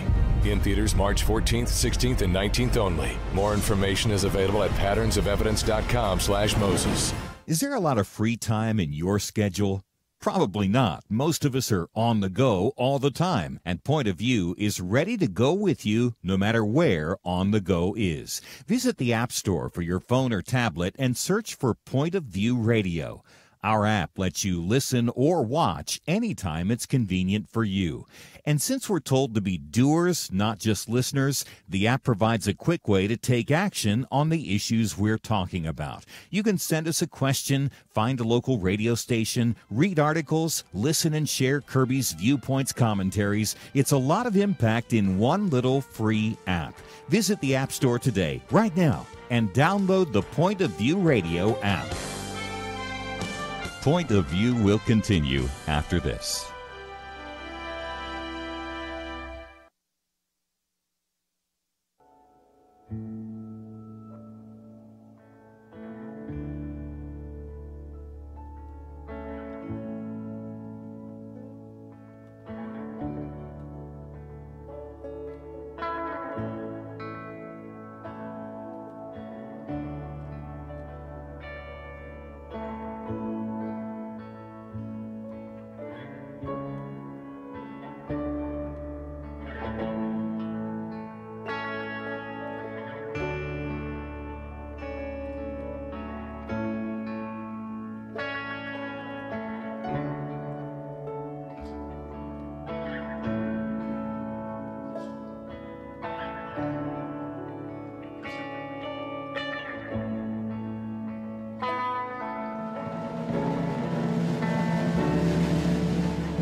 You are listening to Point of View. The opinions expressed on Point of View do not necessarily reflect the views of the management or staff of this station. And now, here again is Kerby Anderson. Weekend edition. If you'd like to join our conversation, 1-800-351-1212. Lathan Watts, Kelly Shackelford. And Lathan, let me come to you for just a minute. Shout out to our listeners up there in the Northeast. Most of them know where Manchester, New Hampshire is. But this is the first article we've posted here. It's also, we'll link you, of course, to firstliberty.org. But anybody in the military, this is going to get them a little upset because, from what I understand, having a table, which is really a remembrance table for POW MIA, they were told that they could not have a Bible on the table. Tell us the rest of the story. Right. So what happened, as the listeners probably know, the POW MIA associations in lots of places do these remembrance tables, and it's to remind people about the plight of POWs and MIAs. And every item at the remembrance table is symbolic of part of that experience. So there's typically an empty chair at the table to obviously represent the person who's not there. Mm-hmm. One of the items in these displays is usually a Bible, and it is to represent the faith that strengthened the POW and the MIA to get through the ordeal, because so many of them that came home, eventually they talked about that was the only way they survived. So we represent POW, a local POW MIA association in New Hampshire, who had put a display, a remembrance table, in the local VA facility. And these are in VA facilities, obviously, in lots of places. In what better place? The veterans are coming in there for, of course, yes. And so this facility in New Hampshire gets a letter from the Military Religious Freedom Foundation, which is an Orwellian-named organization, if you've ever heard of one. Mickey Weinstein, right? Exactly. Yeah. Okay. Yeah. Claiming that having this Bible on this remembrance table was somehow unconstitutional and threatening to sue the VA facility if they did not remove it. So I want to give special thanks to Patricia Blassie, a Point of View listener who learned about First Liberty's work by listening to us here on Point of View. She heard about what was going on at this facility in New Hampshire, and she contacted First Liberty Institute. She's the reason that we knew about this situation. So as soon as she did, Mike Berry, who heads our military division, got in touch with the local POW MIA association, got the facts of what was going on. They became our client. We then sent a letter to the VA administrator explaining what the law actually is, instead of the blatant misrepresentation that is typically found in a letter from MRFF and others. Explain what the law actually is, and even cited VA regulations and policy, and explained to him that he is the Bible is perfectly constitutional. There's no violation here, and encouraging him to stand strong and keep it there and honor this remembrance table put up by our client. And that's exactly what he did. So this Bible is going to stay there. And as Mike said in an interview with another outlet, if anyone, Mikey Weinstein or anybody else, wants to try to take that Bible out, they're going to have to come through us. Very good. So we need to give Patricia credit for even calling. And again, your cases could be advanced simply by some of our listeners at Point of View. Absolutely. If you see something that's going on in your community and you're just not sure, this looks like it might be, give us a call. Don't assume that we know about it. I mean, we do our best to try to find things that are going on all around the country. We can take a case anywhere in the country, but don't assume that we know. Come to our website. Right at the top says "Get Legal Help." There's a very simple little form you can fill out, and we'll get in touch with you. We'll investigate it, and if it's a case that we can engage in, we will go to battle for it, just like we did here in New Hampshire. Yeah, and I want to point out, I mean, people wonder what they can do all the time. What Patricia did, and we don't know for sure. Only God knows, but it could be that if she had not alerted us and we had not been able to get involved, that Bible could very well be gone. I mean, the VA could have said, well, gosh, we don't know, and we're getting threatened. We're just going to take it down, which would be a disgrace to POW MIAs, and so, you know, reaching out and doing your part can make all the difference. It very well could have made the difference here. And I would encourage people also, you know, everybody out there who's listening to this, I know a lot of times they think, well, what can I do? You know, I mean, I care about this. I'm a veteran, or just I care about it because of what this would mean. You can take this article, which is an excellent article, and you can share it with your friends. I bet if you have 20 friends you sent this to, I bet 19 did not hear it happened. And this might happen in their community. But even if it doesn't, I think just people knowing what is happening, for them to see, because again, notice, we stood our ground and said, there's nothing wrong with this. Notice Mikey Weinstein has not filed a lawsuit, okay? This is all about seeing if they intimidate people. And if people are willing to stand, you know, the bullies go away, especially the bullies that are based on bad information that are trying to get you to, you know, censor Bibles and other things. But, you know, notice that when you send this, your friends will see not only the ridiculous attack on this POW MIA table, but they'll see that they stood their ground and what happened, that they win. And so that then emboldens everybody else. Don't be intimidated when something happens to your kids at school, when, you know, it can be all kinds of different venues. Just know that, you know, if you stand your ground, the law is on your side, you know, you can win. Don't be intimidated. And again, they can always call us if they have a question, but that's a great way to educate your friends, to let them see what's going on, to realize the battle that we're in right now, and to see good examples of people standing up and making a difference. And I know that article is at firstliberty.org, but it's also on pointofview.net. It's one of the, third or fourth article? It's the first one. Oh, first one. And we got a share button there, so you could already put it on your Twitter page or your Facebook page without even having to cut and paste. But again, you'll also find it at firstliberty.org. Yeah, you're going to say something, Lathan? Yeah, I was just going to say, you know, Kelly mentioned what could have happened had we not contacted let's talk about that for a minute. Because this is the standard operating procedure for groups like this. Yes. They are banking on the fact that the person that gets that letter doesn't know what the law is, or doesn't contact somebody who does know. And they're hoping that just the threat of the lawsuit and the fear of being sued will get them what they want. And frankly, it works a lot of times. They send out thousands of letters a year. I say this in every public forum that I speak in, and especially if I get asked about these other groups like Freedom From Religion, American Humanist Association, American Atheists, you name it. And I say, look, the best thing you can do if you get a letter from them is wad it up and throw it away. Like, unless you have a bird and you want to use it to line the bird cage, I mean, that's another good use for it. But ignore it.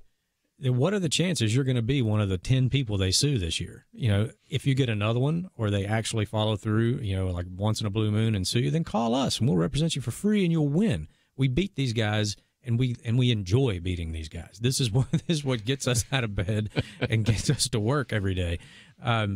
This is why we do what we do. Okay, but the threat of the lawsuit has become the weapon of many groups, and I see it a lot of times, especially in local politics, or like a school board, or local city manager. And look at what they're after. What are they after? If it's not obvious to you, if they're willing to go after a military POW MIA table, I mean, okay, I mean they're willing to go. They want a religious cleansing. Okay, they don't want any religion in the United States. And so they'll say things like, well, this is a Bible, you know, it could have been a Quran, or it could have been, you know, whatever. Same argument they made when we were just at the Supreme Court last week on the Veterans Memorial. Well, it's a cross. It's a sectarian symbol. Every religious symbol is a sectarian symbol. No, people don't put up symbols saying I'm for religion in general. they, you know, it's a Star of David, or it's a cross, or it's a, you know, it could be any number of symbols. But if we ban all religious symbols because they're sectarian, then we're banning all religious symbols. And that's what they're after here, a sort of, you know, a swept clean public square and a religious cleansing all across the country. And if they can get it at an MIA table, boy, they can get it in your community and all across the country. And that's what they're after, and that's why it's important to stand against it. That is not America. That is not the country the founders established, and that's not the First Amendment that protects religious freedom. Well, again, we're going to take a break, but let me open up the phones. Perhaps you have some comments. We're going to get on to some other religious issues in just a minute, but I'd love to hear from some of you in the military. Maybe you've worked with the POW-MIA network, and maybe you were as outraged as those of us around the table that they were told that they could not have a Bible on the table. Again, this is just one more victory for religious liberty, and it's one of the reasons why I encourage you to support First Liberty, and it's why we have two individuals with that organization with us today. But if you'd like to join us, 1-800-351-1212. And again, I want to thank, was it Patricia that helped us with this? We have some other articles that we've posted. We'll get to those, but we'd love to hear your calls as well. 1-800-351-1212. Be right back right after this.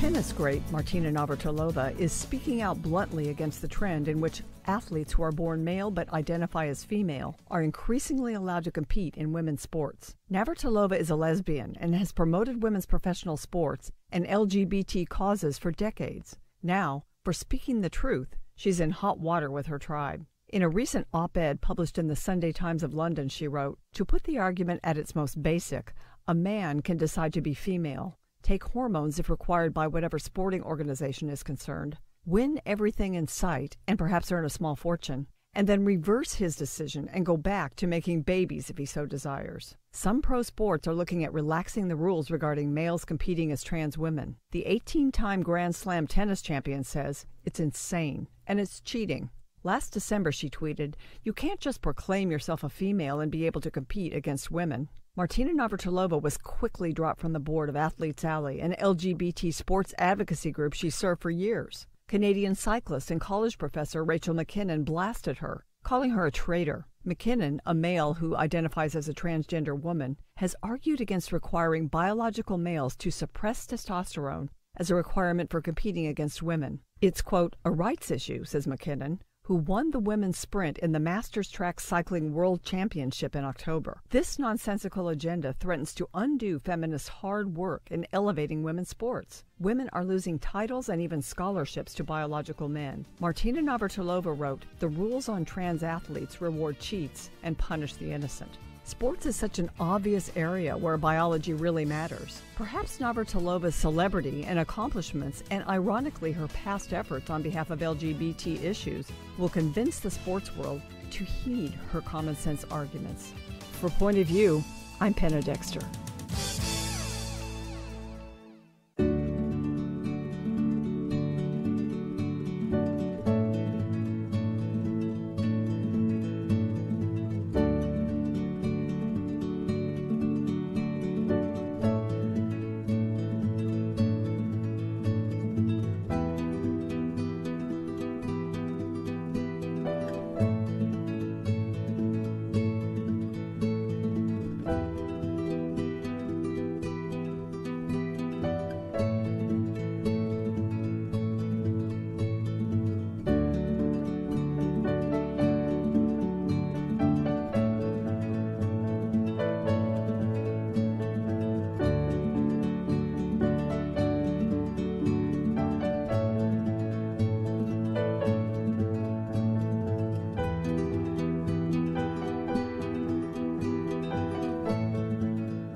Now, back to Point of View, your listener-supported source for truth. Once again, if you'd like to join our conversation, 1-800-351-1212. Kelly Shackelford, Lathan Watts.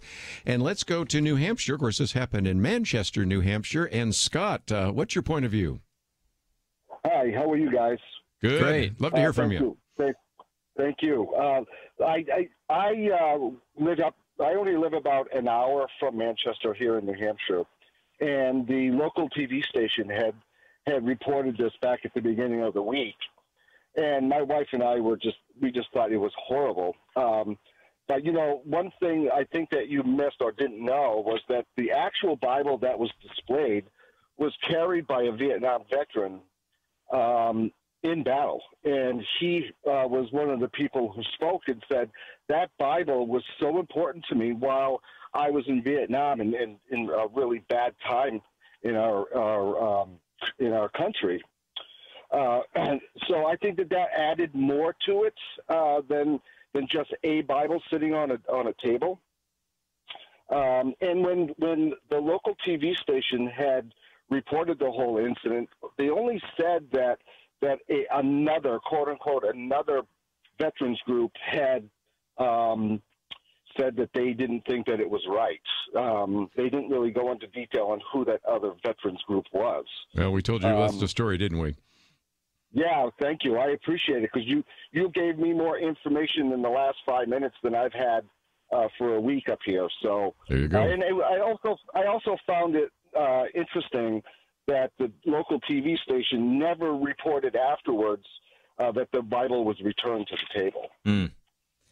Yeah, so, we see that a lot. Thanks for calling, Scott. We see that a lot in some of our cases where the initial controversy gets a lot of press, and then we come in and we win, and there's not that much press about the win. Crickets. And to give you credit, you were going to come back and talk about where the Bible came from, but I'm glad Scott had a chance to tell the story. And I'm glad the TV station at least covered that part, because that really does even get you more upset. That, and I don't know, I didn't see the local TV report, so I don't know if they covered this, but the VA administrator, so he gets this letter from Mikey, and you need to remove that from the table. Yeah. And so he moved it from the table to a glass display case that displays it even more prominently than the original table.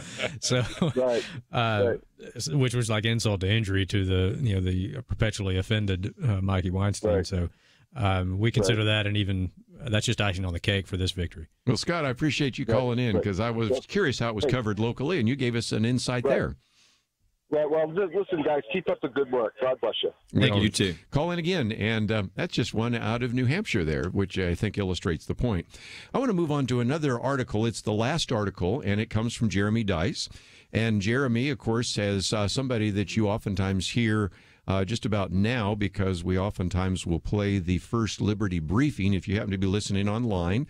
Now, you just a minute ago heard Penna Dexter's commentary. We'll talk about that a little bit later. But this was very good, because it relates to something, Kelly, that we talked about earlier this week, that Jack Phillips, in terms of his ordeal, this is the baker in Colorado who takes this case to the Supreme Court. They give kind of a narrow decision, and then they turn right around, and there's an attempt to force him to bake a transgender cake. You knew he wasn't going to do that. But finally, at least his ordeal is over. But now that brings us to a very important case that you have, which is Aaron and Melissa Klein, also bakers, in this case out of Oregon. Yeah. Again, if people don't know what happened, I mean, Jack Phillips, was the famous. I think most people know about Jack Phillips going to the Supreme Court. He's a Christian guy who runs his bakery and almost had it destroyed. Had to cut over half of his business. Yes. Because he wouldn't do a same-sex marriage wedding cake. Of course, he wouldn't do a lot of cakes. He wouldn't do any cake that communicated a message that was against what he believed, whether that's he wouldn't do a cake to celebrate a divorce. He wouldn't, there were just a number of things, and he was just following his faith. Just like if somebody who was, Jewish, if you asked them to do a pro-Nazi cake and they said no. I mean, I think everybody would say it's okay, but in this case, Jack Phillips had to go all the way to the Supreme Court, and the court didn't really decide this big issue of what happens when the gay rights come up against religious freedom. They said in this case it's so extreme because these commission members just had outright statements of anti-religion, like, I'm so tired of religious people, and they're in it. I mean, these are quotes, okay? Yes. So they lost, but it didn't really decide the issue for the future because it's only in very unusual facts. So then what happens? They go back down, and now the transgender cake comes, Here we go. and the commission comes after him again, okay? Mm-hmm. But the reason they dropped the case was evidently some commissioners came out with some anti-religious statements again. Yes. So they knew they were just going to get destroyed. And so Jack Phillips, I'm sure ADF was thinking, gosh, why couldn't we have gotten this case to keep going? Because it was just going to be great facts. But I'm glad, and I know they're glad that Jack Phillips won. But the big issue, again, is how to deal with all of these that are going on around the country. And what people don't know is Aaron and Melissa Klein which is Sweet Cakes by Melissa. They had incredibly similar. They had a couple say, "We want you to do, a wedding cake for our gay wedding," and the client said, "Look, well, they sold them anything they wanted." They said, "We can't custom create a cake for a wedding because we do our cakes very specifically, biblically based, all this." And they said, "Well, we're happy to refer you," and all that. Well, the next thing you know, they were fined $135,000 by the state of Oregon. They've been bankrupted. They were ordered to not speak publicly their beliefs about marriage. That case that we're First Liberty, we're representing the Kleins, is now sitting at the Supreme Court.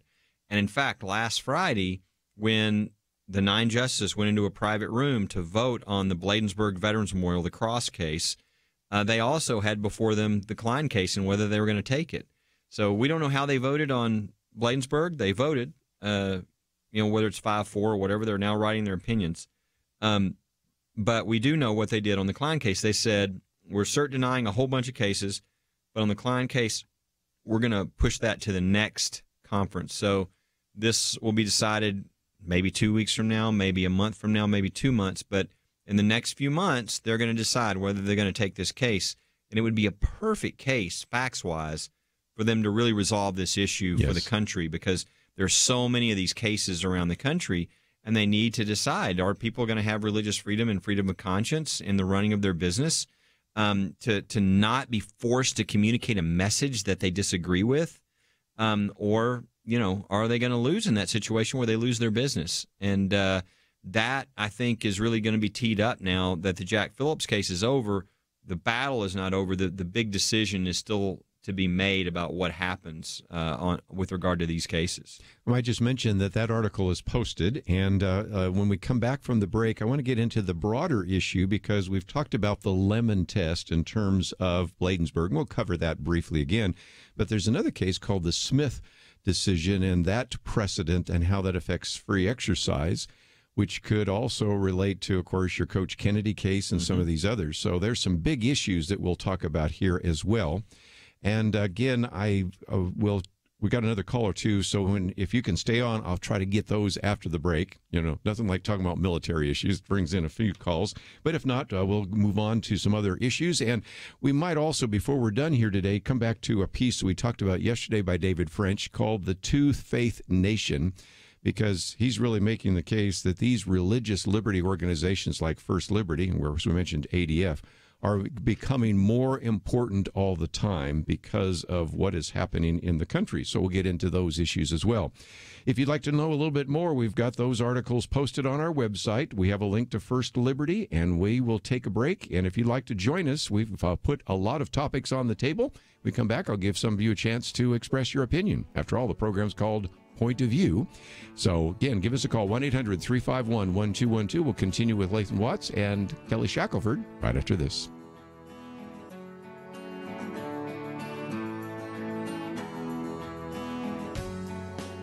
Question: do you have a health insurance plan you are not happy with? Well, Bethany and Jason thought they were stuck. Their plan just kept getting more expensive, and Bethany's favorite doctor didn't even take that plan anymore. And then some friends at church told them about MediShare. With our previous insurance, we were paying $1,200 a month. With MediShare, we now pay around $600 a month. Yes, they're paying $600 less per month, and that's a pretty typical savings with MediShare. And they actually like MediShare more. I was able to go back to my original doctor that I absolutely loved, and it's just been an absolutely beautiful thing being a part of MediShare. Yeah, so they pay a lot less, and they like it more. No wonder MediShare is growing so fast. Find out more. They're super easy to talk to. All you have to do is call 855-90-BIBLE. That's 855-90-BIBLE. 855-90-BIBLE. It takes a team to win. Be part of Point of View's Truth Team and bring truth and healing to America. Go to pointofview.net/team, pointofview.net/team, and 800-347-5151. Point of View will continue after this.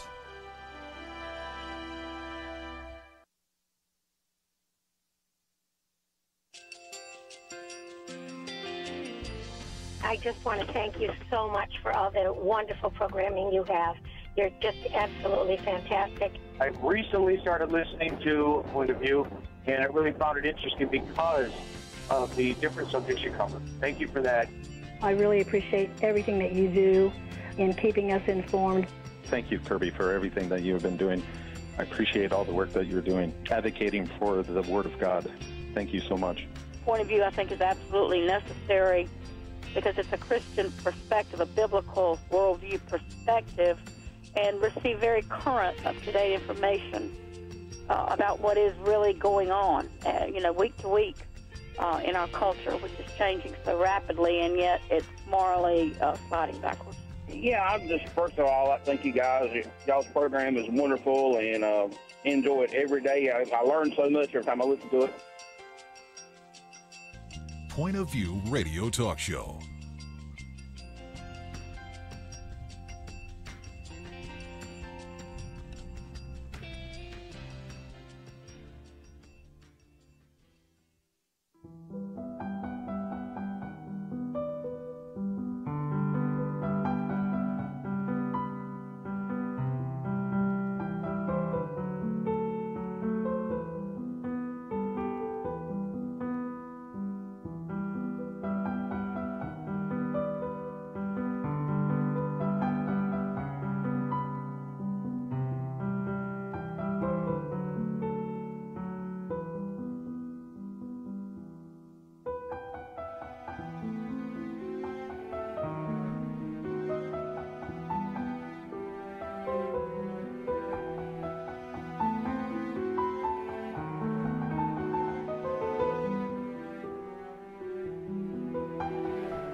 Hi, this is Kerby Anderson. You know, each day we take on the tough issues and provide a biblical perspective to them. The topics we cover are wide-ranging: apologetics, theology, prophecy, creation and evolution, intelligent design, marriage, family, child-rearing, the millennial generation, trends in society, politics, economics, business, religious liberty, the Constitution, public policy, foreign policy, military policy, tensions in the Middle East, abortion, homosexuality, pornography, sexual ethics, media, technology, history, and America's godly heritage. We talk about anything that affects your faith, your family, or your freedom. So don't go anywhere, because Point of View continues right now.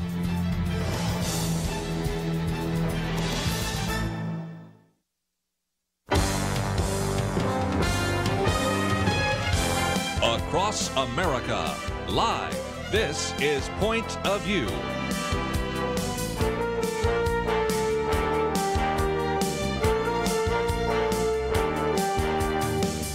And now, Kerby Anderson. Weekend edition, and continue our conversation today with Kelly Shackelford and Lathan Watts. And if you'd like to join us, got almost a full bank of phone calls, 1-800-351-1212. If you just happen to join us, we have been talking about some of the religious liberty issues, one about whether or not a Bible can stay on a POWMI remembrance table, one that we've just posted here that gets into the whole idea of religious liberty as it relates to neutrality. And of course, we've been talking a little bit about the bakers, as well as earlier we talked about anti-Semitism. So those are all fair game, as well as some of the other issues I think you want to put on the table. So we'll head to Michigan first. Russell, thank you for joining us today here on Point of View. Yes, this is Missouri, not Michigan. Oh, I'm sorry. Okay, go ahead. I have a gentleman that goes to the church where I attend, and he has an uncle in Kansas City that is a World War II veteran, and he has some dementia problems. And he went to the polls the last time, and they would not let him vote. Is that kosher? Is that legal? I would like to know on what basis they wouldn't let him vote. They certainly don't have the authority to, to make that decision outside of some sort of, decision of incompetence, which means he couldn't be walking around into a voting booth. So it sounds like they were way over the line, unless there's more facts than we're hearing. Yeah, unless there's something specific in Missouri law about that, because states are kind of left to regulate the electoral process within their state. But like Kelly said, I mean, no, just having being accused of having dementia is not enough to keep you from voting. In fact, if you live in Vermont, you can get elected senator. I knew we were going to get a punchline there. Let's go on, and we'll go to California this time. Kathy, what would you like to add to our conversation today? Hi. I was listening to your conversation about the bakers. Yes, okay. Yeah, so we have a frame shop, for instance, and I was picturing, and maybe my mom runs it, maybe gay couples coming in or wanting something framed, or a wedding invitation. And not sure if my mom, she's a strong Christian, has refused customers or not. But I would love to hear a discussion of what it would look like taking a stand with people, even, that we're not going to do it, versus, is it wrong to service customers that come in love? And maybe you talk to them about it, or it would just be interesting for me to hear the benefits or the drawbacks to that. Yeah, if it's wrong, if it's not, Now, obviously, each individual has their own beliefs, whatever those beliefs are, as to how they feel comfortable or not comfortable with a different situation. The interesting thing that we mentioned about all the cases out there so far is there's never been a case yet where the Christian people involved weren't serving everybody. So, for instance, none of these cases, the Jack Phillips case or, the Klein's case or any of the other multitudes of others, in none of those cases have they said, we don't serve gay people. Sometimes they had Baron Stutzman. Yeah. She had homosexuals, the shirt manufacturer and screener. Most of them had individuals that actually had different orientations. So it's not the case where they've been very discriminatory. It was just on that particular issue they had a concern. It's usually when they're being asked to participate in a message that they can't be a part of. You're asking me to say something that I can't say because I don't believe it, and so we could think of lots of examples of that. But every person you'd have to look at the situation, and it would be that person's faith. But our point is that person has a right to follow their faith. We've heard this from a lot of the bakers. They're like, look, we were asked to do stuff that is more pornographic. We won't do it. Yes, it's the same kind of concept. And it should be free for them to do that. And if the people want to go to another baker, that's their freedom. But the freedom of conscience for that individual is important, that they be able to follow their faith in what messages they are expressing. And so that's how these cases have all kind of come down. So it's a matter of what, matter of what her mother, is comfortable with. And then if she has a problem at all, we walk people through what their rights are, what the law is, how it works, all the time, and we're happy to do that. But the first step is really sort of what the person believes, and what they feel comfortable doing or not feel comfortable doing. And when they're asked to do something that the Holy Spirit convicts them I can't do, that's when the situation arises. And Kathy, it occurs to me that a framing of even a wedding invitation is a little different than forcing me to write something. See the difference? One is I'm facilitating something versus, the extreme example is, say, I want you to paint this painting, and I want you to paint it exactly the way I told you to paint it. And you say, wait a minute, I have creative expression. Or the photographer in New Mexico, where it said, I want you to photograph this same-sex commemoration the way I want it done. And it's like, wait a minute, where's my freedom? And where I have to write a book the way you want it written. Framing is a little different in that, you're not necessarily affirming or denying something that they're framing. It's a picture. It might be a graduation diploma or something like that. So I think that you probably would have less argument than, say, some of those where they're being coerced into saying something they just passionately disagree with. Yeah, I definitely agree that, though, legally the stand, we hopefully can, in this country, take a stand. But I'm glad for the clarification, because when I'm tuning in, and even as a Christian, and if you aren't, it could sound a little, like Christians, we're going to take a stand on everything and kind of make it a battleground. And so that's not, what you're talking about. So I'd say pick your fights. But again, the broadness of it isn't just bakers. We've been talking about bakers today, but you have pharmacists that say, I just really can't in good conscience prescribe an abortifacient. You have photographers and florists, people that sometimes have a bed and breakfast, bringing them into their own home. And, there are just some things that obviously apply to this whole issue, and why we need the Supreme Court to rule on it. Don't you think, Lathan? Yeah, absolutely. And she raises a good point that we probably don't remind people enough that, like our clients, Aaron and Melissa Klein, the fight was brought to them. They weren't looking to be, to find their 15 minutes of fame, by doing the same thing with Jack Phillips. The fight is being brought to them. It's not. Honestly, when we get involved in a case, we go meet with a potential client.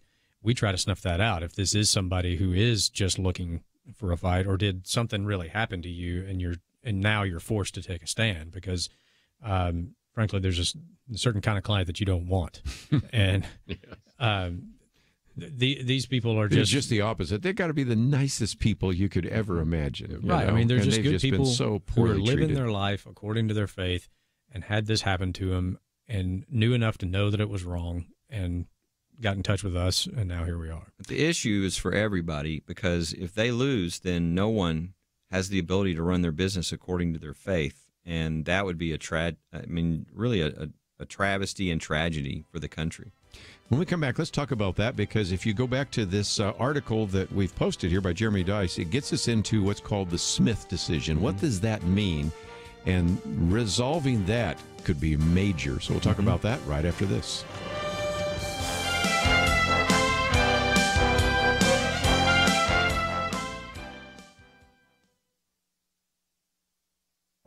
This is Viewpoints with Kerby Anderson.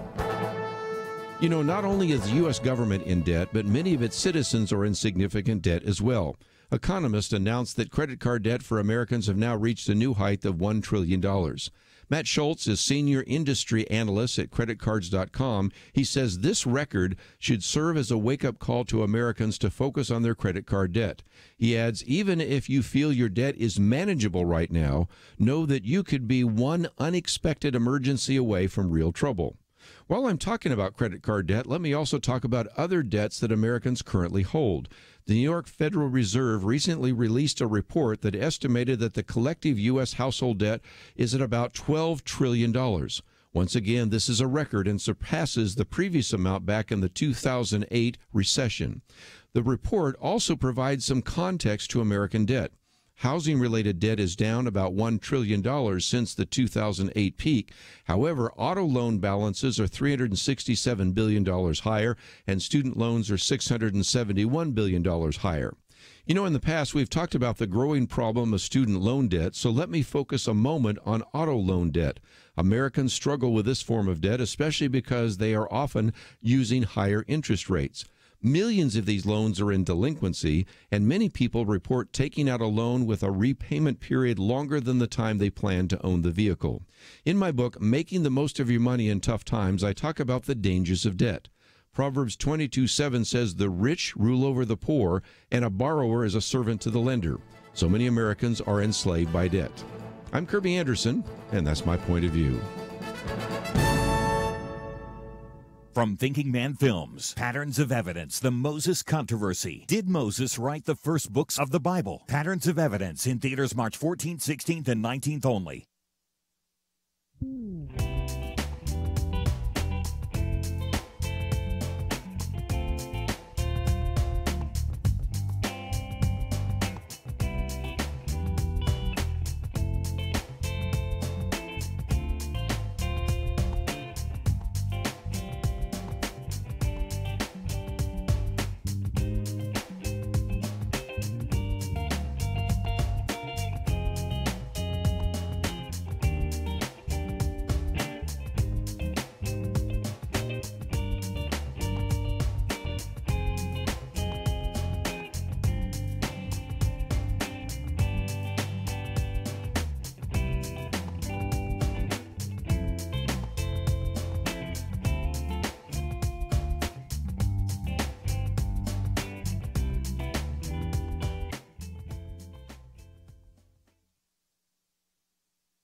You're listening to Point of View, your listener-supported source for truth. Back once again, and while we are talking about this area of religious liberty, let's kind of focus on this idea of free exercise for just a minute, what's called the Free Exercise Clause of the First Amendment.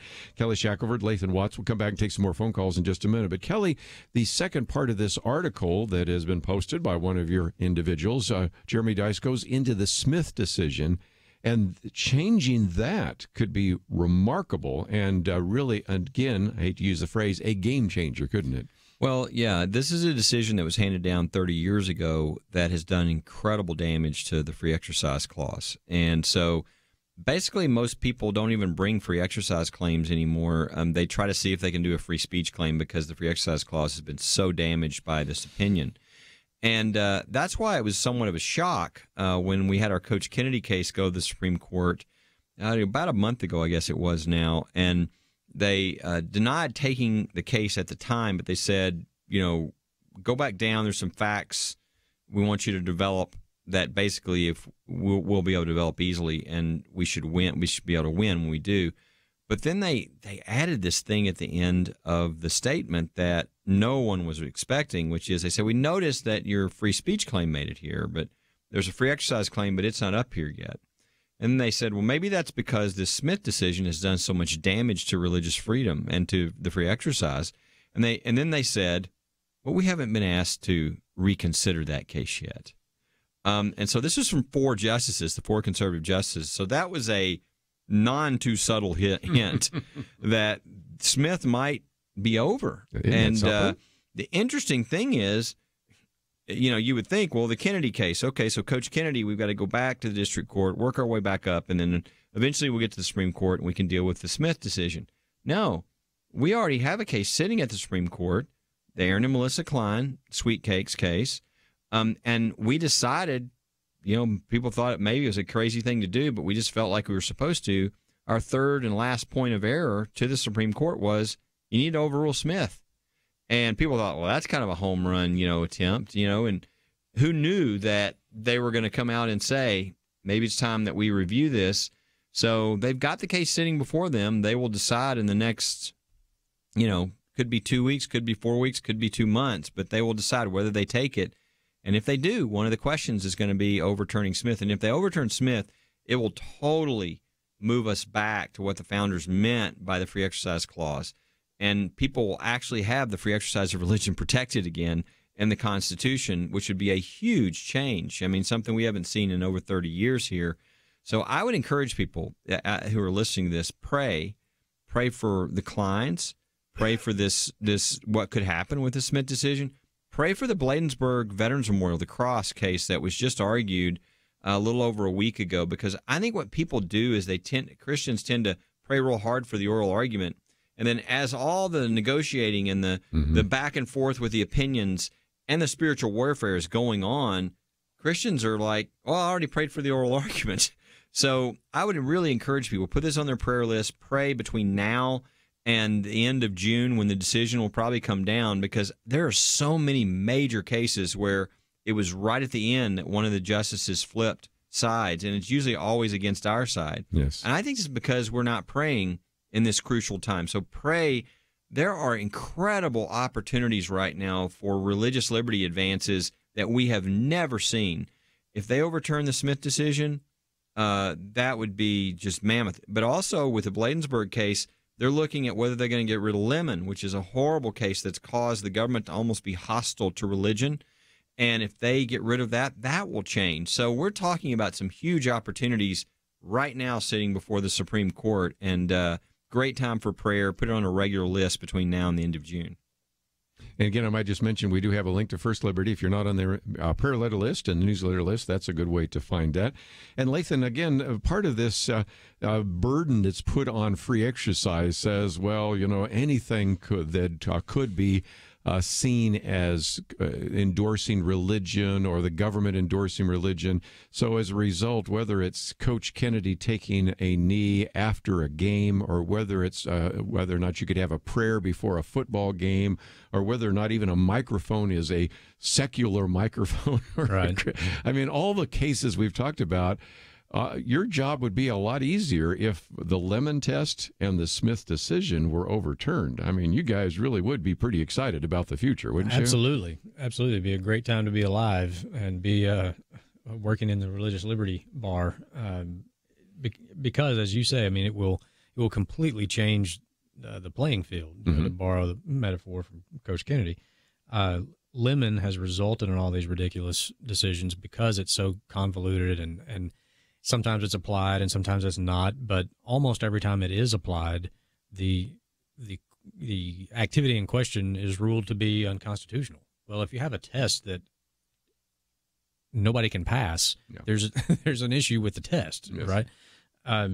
So, yes, if they take our suggestion at the oral argument and replace Lemon with a test that is much more in line with the actual text of the First Amendment and what the standard should be, is government coercing you to worship in some way? Are they compelling you to support their state-approved church? And that's what the First Amendment was written. You got to remember, when these guys fought a war to break away from a country that had the Church of England, the first people that came here were seeking religious freedom because living according to their faith was at odds with the state-approved church. That's all the First Amendment was supposed to do. We're not going to have the official church of the United States of America. You can worship however you see fit. You also have the right to not be compelled to worship. And so with the Smith decision, what it really did was it drastically lowered the bar for government action to pass muster when it comes to infringing on people's free exercise rights. And basically said, as long as the law or the action taken by the government is neutral on its face, it doesn't just overtly say, hey, this is about telling these religious people they can't do this, then it's basically okay. I mean, it set a very, very low bar. And that is actually why the Religious Freedom Restoration Act was passed in the 90s. It was to, as a response to that decision and to try to raise the bar again back to where it should be. So if they overrule Smith and get back to the text of the Constitution and raise that bar again, that no, you really have to toe the line if you're government and what you do and how it impacts people's ability to live according to their faith. 7 days a week. It's not just about you get to choose where you go to church on Sunday and then Monday morning you better toe the line as to whatever the culture says is okay. It would be revolutionary. Yes. It would be probably two of the biggest decisions as far as religious liberty goes in decades. I mean, it would be two of the biggest decisions of my lifetime. So, yeah, if you can't tell, we're a little excited. Yeah. And the reason that this opportunity is here is because we have justices on the court. That's the key. Yeah. Who have, again, everybody, I don't know how much they get into, but they're originalists.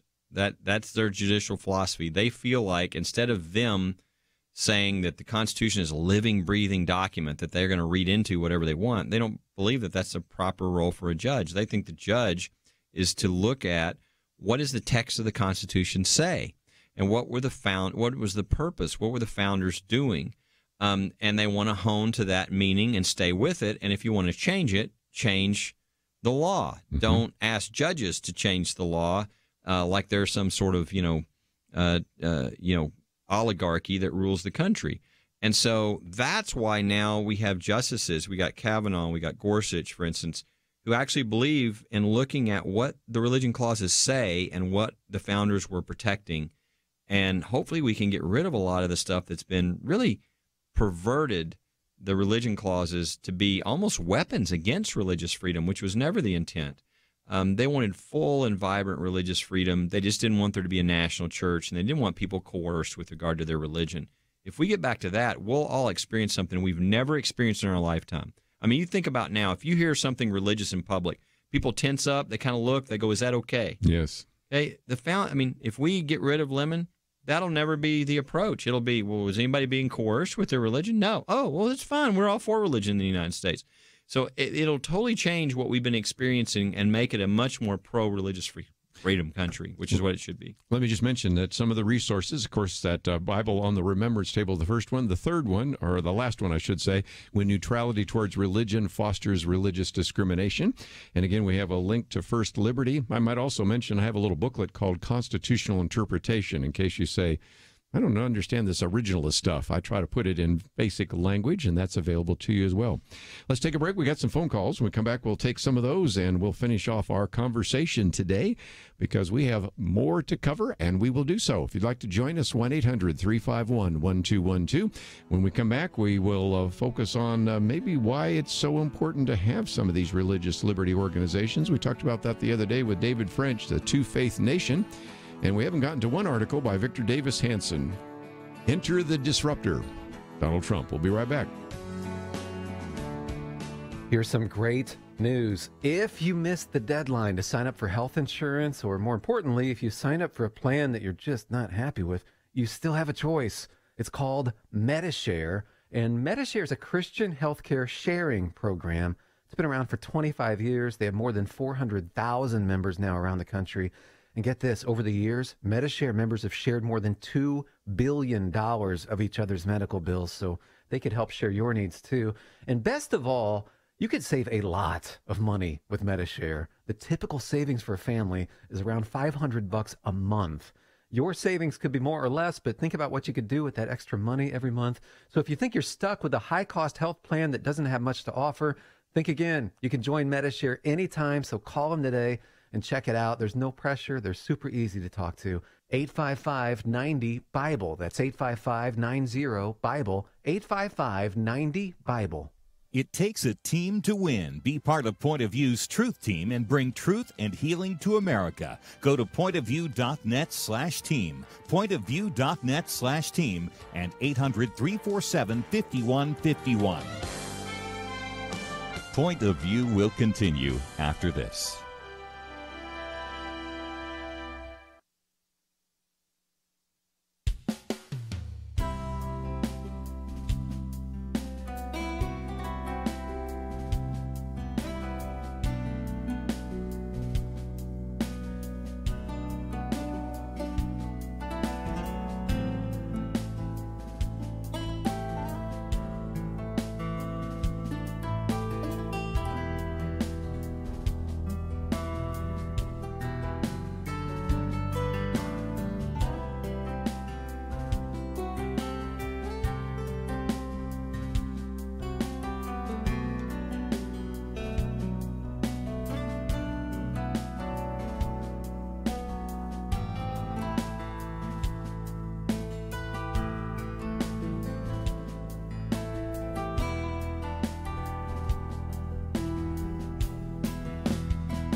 You are listening to Point of View. The opinions expressed on Point of View do not necessarily reflect the views of the management or staff of this station. And now, here again is Kerby Anderson. Final half hour, if you'd like to join our conversation, 1-800-351-1212. And again, we are privileged to have with us today Kelly Shackelford, Lathan Watts. And let's go to Georgia. Smith, thank you for calling today. I think you've got a really relevant question to something we need to discuss. Yes, sir. We just opened a wedding venue here in the Atlanta area, and we are a traditional wedding facility, which, of course, we would rather not promote a homosexual wedding, so we wanted to find out what is our right to refusal to a couple. Well, it would depend on your laws. I mean, for instance, are there any laws in the state of Georgia? Are there any laws, even if you're in Atlanta proper, it would be, do they have any sort of ordinances they've passed that what is generally called a SOGI ordinance, which is sexual orientation, gender identity. Those would treat in, like, your business, you're supposedly not allowed to, quote, discriminate, which means that they would, if you had one of those ordinances, somebody could claim that, hey, you're discriminating on the basis of sexual orientation, although you're really not. You're really just saying, I'll serve anybody, but I can't do these weddings that violate my faith. So if you don't have any of those laws, then there's no issue. There's nothing. Okay. If you do, now you've got this sort of battle we're talking about, is if you're in a situation with your faith versus one of these laws, what's going to win out? Religious freedom, the free exercise of religion, or these local ordinances, or whatever. And that's what hasn't been determined yet at the Supreme Court. I mean, you had the victory, obviously, by Jack Phillips, but it was based upon a non-neutral tribunal. It didn't answer the question of when this conflict occurs, and that's why we're talking about the Klein case. Could be one of the first ones. There's other ones up there that they could take as well, but that's where that conflict. But if you want to ask questions, I mean, obviously, this is the type of thing that somebody, call our office, call First Liberty. There's a thing online you can even fill out, and somebody can talk you through what the laws are, what your options are, what freedoms and things you have, so that you can make a decision according to your faith in the best way you can. Okay, I will do that. You have a good day. You too. Thank you. He makes a good case. Let me just use an example. Maybe he is in the Atlanta area. I got to believe they probably have a SOGI law. Let's compare that to, say, maybe Augusta, Georgia, where they may not, or a very small community in Georgia. And so what you have is what we've always said the Supreme Court has to deal with. You've got sort of a patchwork quilt where you have the right to deny a homosexual couple a right to not use your wedding facility, maybe in a rural community in Georgia, but you don't have that right when you're in Atlanta, Georgia. That's where I think sometime over the time the Supreme Court's got to say, we can't have a patchwork quilt. You've got to have something that's uniform across the country. Is that fair? Yeah, I think so, yeah. And this is where Lathan was talking about this earlier. Look, once you had the Obergefell decision, which was the Supreme Court really going way outside the rails of their authority and creating same-sex marriage in the Constitution. I mean, I challenge anybody to read the Constitution and find that in the Constitution. It's not in there. And so because they did that, though, they created a constitutional right, allegedly. And now that's going to run into other rights, other constitutional rights, like that are actually written in the Constitution, like the free exercise of religion. Right. And so this is the problem: is you've got these the country is big enough for all of these people to live in peace. I mean, can people, if same-sex couples want to get married, can they? Yes. Can we have people that don't agree with that, and can they live at peace? Yes. It's not like there aren't enough wedding venues out there, right? I mean, there's plenty of people they could go to. But what's happening is the LGBT community is going in and trying to force the issue. They want everybody, because they don't want anybody, quote, discriminating.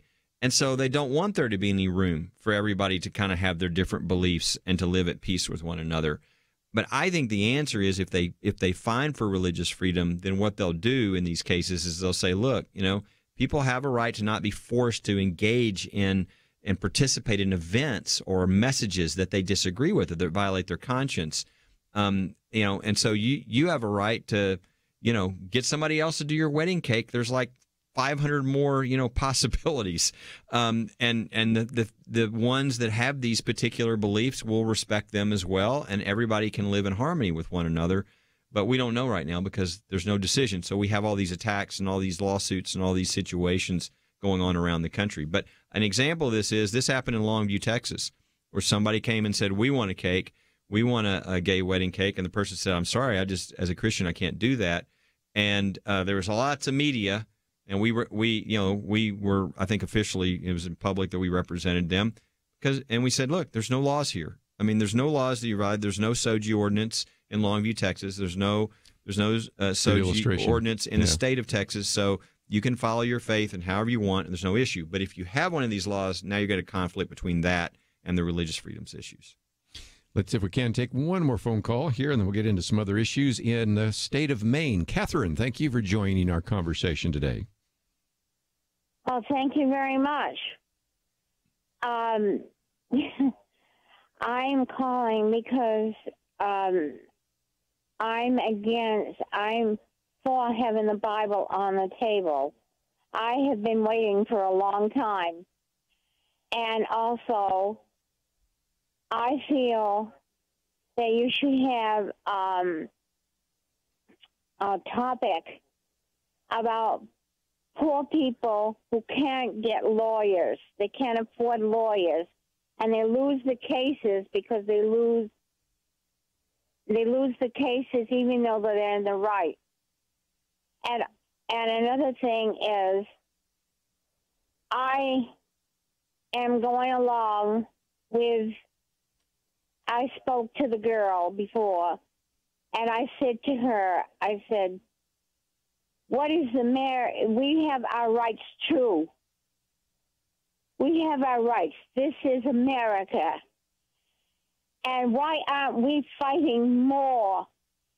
Because these people came over to this country because they were persecuted in other countries. Yep, good point. Making a case, Yep. People didn't get in a boat to come all the way over to the United States so that we would just establish religion again, right? I mean, good point. It's and the point which says about lawyers, I mean, it is true that sometimes people, they have a hard time getting lawyers, and it's very important. I would say, I mean, for instance, groups like First Liberty, I mean, we represent people free of charge when it's a religious freedom issue. And we can't represent everybody, obviously, because we have to pick the cases that are the most important because we don't have endless resources. So we try to do as much as we can. And so, support the effort so we can represent more people and get more precedents that we set that protect everybody. But there are, outside of our area, there are legal aid clinics in pretty much everywhere. I mean, there's not a county or place in the country where there are not legal aid clinics where people will help you if you don't have money, if you've got a particular situation. The most common ones are like a landlord-tenant situation or other situations where you got somebody's poor and they just want to stay in their home, or they just want, there are local legal aid clinics that you can find and look in your area. So, again, just a couple of ideas there. And, again, if people, just a minute ago, we had, of course, Smith wanted to know how to contact you. If you go to either click on the picture of Kelly Shackelford or Lathan Watts, or just go to First Liberty, then you see a drop-down menu there where, again, Lathan explained what they need to do, because at that point they can actually, it says, get legal help. And when they do that, they can fill out something, and you can see whether or not you can help them out. Exactly right. It's right at the top of the page, kind of the top right-hand corner, if I remember correctly. It says get legal help. Mm-hmm. Click there. It'll pull down just a real simple box for you to fill out, basic contact information, and a little box where you can kind of briefly describe what the issue is. That will come through the legal department, and we will have somebody take a look at it, probably get back in touch with you to get more detail about what's going on, and we'll see if we can help you and how we can. I love one of the questions. How did you hear about us? And in Patricia's case, point of view. So, yeah, exactly. Again, that is good. Kelly, I know you have to run on to another commitment, but Lathan, we still have a few more things to cover, so we will do that. And again, a couple other issues on the table that we'll talk about. Lathan, of course, has worked in a number of campaigns. I want to get his thoughts about what's going to happen in this next campaign. So we've got a piece here on the disruptor. That's, of course, Donald Trump. And we'll also look at this growing list of all the issues that I'm pretty much assured are going to be part of the Democratic platform in 2020, what that looks like for the election. So I want to put some of that on the table. And again, if you have some comments or questions, 1-800-351-1212.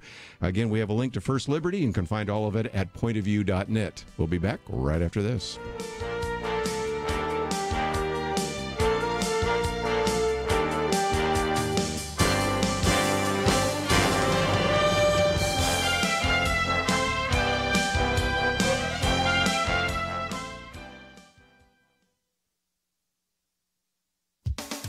Tennis great Martina Navratilova is speaking out bluntly against the trend in which athletes who are born male but identify as female are increasingly allowed to compete in women's sports. Navratilova is a lesbian and has promoted women's professional sports and LGBT causes for decades. Now, for speaking the truth, she's in hot water with her tribe. In a recent op-ed published in the Sunday Times of London, she wrote, "To put the argument at its most basic, a man can decide to be female, take hormones if required by whatever sporting organization is concerned, win everything in sight and perhaps earn a small fortune, and then reverse his decision and go back to making babies if he so desires. Some pro sports are looking at relaxing the rules regarding males competing as trans women. The 18-time Grand Slam tennis champion says it's insane and it's cheating." Last December, she tweeted, "You can't just proclaim yourself a female and be able to compete against women." Martina Navratilova was quickly dropped from the board of Athletes Alley, an LGBT sports advocacy group she served for years. Canadian cyclist and college professor Rachel McKinnon blasted her, calling her a traitor. McKinnon, a male who identifies as a transgender woman, has argued against requiring biological males to suppress testosterone as a requirement for competing against women. It's, quote, "a rights issue," says McKinnon, who won the women's sprint in the Masters Track Cycling World Championship in October. This nonsensical agenda threatens to undo feminists' hard work in elevating women's sports. Women are losing titles and even scholarships to biological men. Martina Navratilova wrote, "The rules on trans athletes reward cheats and punish the innocent."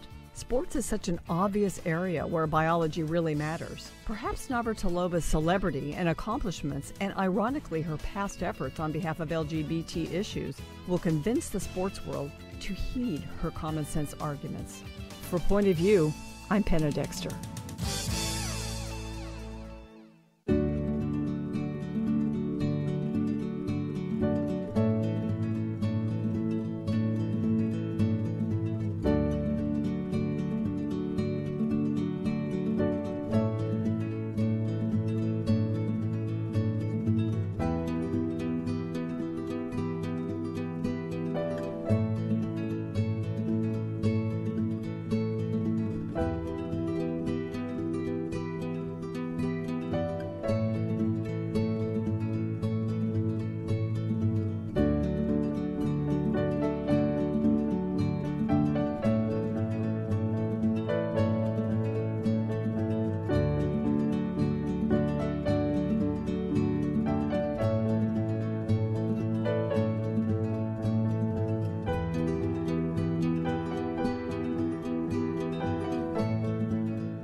Now, back to Point of View, your listener-supported source for truth. Back for a few more minutes. One of the other articles we've posted here is called Enter the Disruptor.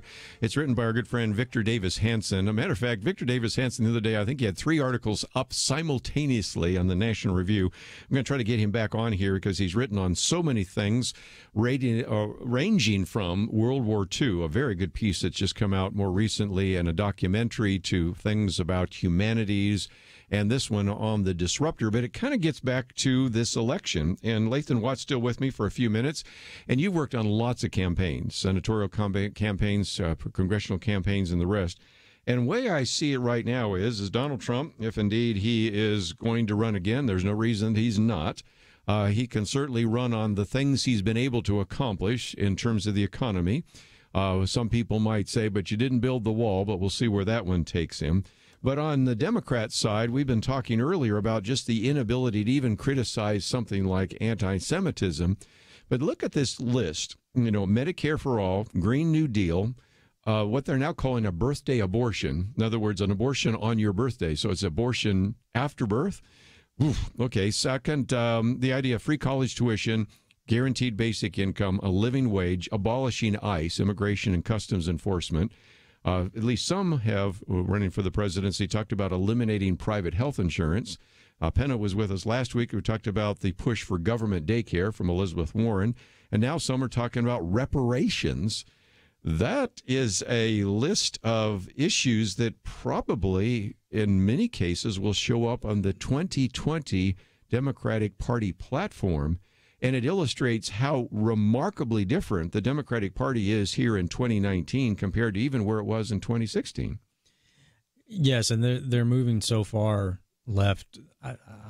This is a recipe to hand the presidency to Donald Trump again, in my opinion. I mean, anything can happen. There's a long time between now and Election Day, but the voters that they lost in 2016 in traditionally blue states are the reason they lost. And I don't think any of these things is going to appeal to those voters to get them back. Trump has a very loyal base of voters that are going to stick with him, pretty much from what we've seen so far, no matter what. And then he was able to peel off enough blue-collar Democrats, what some people refer to the Reagan Democrats, in Rust Belt states in the Midwest and places that Republicans had not been successful before. And I don't think any of these issues appeal to that voting bloc. In fact, it probably is going to push them further back into the Trump camp. I mean, if that list that you go down, I mean, the Green New Deal, though, when they finally put pen to paper, I think it was like $93 trillion over 10 years, and the Medicare for All is going to be like another $60 trillion, and you're talking about free. If you think something's expensive, wait until it's free. Yes. Right? Oh, for sure. And please, nobody tell Alexandria Ocasio-Cortez that there is a number higher than trillion. Mm-hmm. Like, let's just keep that to ourselves, okay? Because this, I mean, you don't have to imagine what would happen to a country that does this. You can look at Venezuela right now. Yes. And you will see what happens to countries that do this. Because that used to be one of the most vibrant economies in South America. And it didn't take 20, 30 years, and here we are. They're burning trash in the streets. You see what is going on in Venezuela right now. There's a large part of this country, typically kind of referred to by some as flyover country, mm-hmm. that are going to be alienated by this kind of agenda. They may not be rock-ribbed Republicans who are going to vote in the Republican primary and turn out and vote for Republican candidates up and down the ballot. But if this is what is the alternative, again, I think those conservative, kind of blue-collar folks in the middle of the country are more likely to go back and vote for Trump again. Many of them did, the first time. Some of them may have sat it out last time. Some of them might have voted for Clinton. But if you see this sort of agenda, that might actually push them. That may be, the straw that breaks the camel's back for them, and cast a vote for Donald Trump, where in states that he absolutely has to have to win again. Yeah. And to say nothing of the down ballot races, how that could impact the House and the Senate. And again, we have to recognize that this time next year, the primaries pretty much will be over. I mean, theoretically, they'll continue on, but for our listeners out in California, they've moved the California primary up where Texas is. So in some respects, it may be over by March. But there is something else that is unique. I want to see if you agree, because you can disagree, but this is something I said. This might be the first woke primary. And by that, I mean that there are so many people that are actually like the AOCs and others, that they're holding almost anything in your past against you. For example, Kristen Gillibrand the other day had to apologize because at one time in the past, she used the term illegal aliens. Elizabeth Warren has had to apologize more than once about being Indian and maybe not being an Indian. Kamala Harris apologizing because she was a prosecutor. Just the other day, Bernie Sanders criticizing because he didn't agree with reparations. I mean, I can go down the list, but you can kind of see where we're going to go with this. As a matter of fact, you've had some individuals who are sympathetic to the Democratic Party or Democrat leaders who are saying, Democrats, don't eat your own. At the rate we're going, each one of them are going to be so vilified by some of these true believer social justice warriors, they may just have somebody that barely hobbles to the finish line this time next year. I agree that's definitely a possibility. I think another possibility to consider is that you have somebody that comes out of nowhere and wins the nomination. That is a possibility, too. Somebody that we have not even considered at this point. Maybe it's a Julian Castro or somebody like that, or Howard Schultz. I doubt it, but anyway, it's always a possibility. Yeah, right. Yeah. You know, I think there was a little bit of that dynamic with Trump's nomination by the sure. Republican Party last time. Mm-hmm. You had a large field, all kind of sniping at each other, and all of a sudden, and frankly, a lot of them were trying to outsider each other. Right. Like, I'm the outsider candidate. I'm the guy who's not part of Washington. And then all of a sudden Trump walks into the room and it's like, well, the real outsider's here. And walks away with the nomination. Yeah. And it's quite possible. Yeah. I mean, I think there could be somebody that we're not even talking about, that the same way that I would have probably laughed if somebody told me Donald Trump's going to be president a few years ago, that we might laugh at the notion of this person being a Democrat presidential nominee. But if that dynamic happens where literally anything that you've said over the course of your life can then be brought out and disqualify you as the nominee, where somebody wades into the mix and walks away with a nomination that we just never would have dreamed. It's a real possibility. Anyway, it's going to be interesting to watch. But again, for people that are saying, why are you talking about the primary? Because it's really begun. And by this time next year, it's over, essentially. And so just to pay attention to some of that is really going to be interesting. And so along the way, we're going to cover some of that as well. And if you want to read some of these articles, we've posted them for you today to follow. And I would, one more time, and maybe you can speak to that as issue, also pray about these issues, because right now, the decision really has already been made about the Bladensburg cross. But it's always possible while they're writing their opinions, somebody could jump ship. We saw that with the Affordable Care Act, I think, with John Roberts. So that's why we should pray right now, don't you think? Absolutely. Yes. When they get in that room after the oral argument, they have their initial vote. Everybody says kind of what side they're coming down on. But then the process of writing the opinions happens. And sometimes in the process of writing those opinions and sharing them back and forth, somebody gets persuaded to something that maybe they hadn't been before, and that decision can change from a 5-4 one way to a 5-4 another way. So absolutely, now is a very critical time for that case. Let me just mention that next week we'll have Joe Rosenberg on and a variety of other guests. And I think you're really going to enjoy the conversations that will take place next week. Let me also encourage you to visit the website, pointofview.net. I want to thank Andrew and Steve and Stephanie for their help behind the scenes. Have a great weekend. We'll see you back here on Monday. Question: do you have a health insurance plan you are not happy with? Well, Bethany and Jason thought they were stuck. Their plan just kept getting more expensive, and Bethany's favorite doctor didn't even take that plan anymore. And then some friends at church told them about MediShare. With our previous insurance, we were paying $1,200 a month. With MediShare, we now pay around $600 a month. Yes, they're paying $600 less per month, and that's a pretty typical savings with MediShare. And they actually like MediShare more. I was able to go back to my original doctor that I absolutely loved, and it's just been an absolutely beautiful thing being a part of MediShare. Yeah, so they pay a lot less and they like it more. No wonder MediShare is growing so fast. Find out more. They're super easy to talk to. All you have to do is call 855-90-BIBLE. That's 855-90-BIBLE. 855-90-BIBLE. It takes a team to win. Be part of Point of View's Truth Team and bring truth and healing to America. Go to pointofview.net/team, pointofview.net/team, and 800-347-5151. Point of View is produced by Point of View Ministries.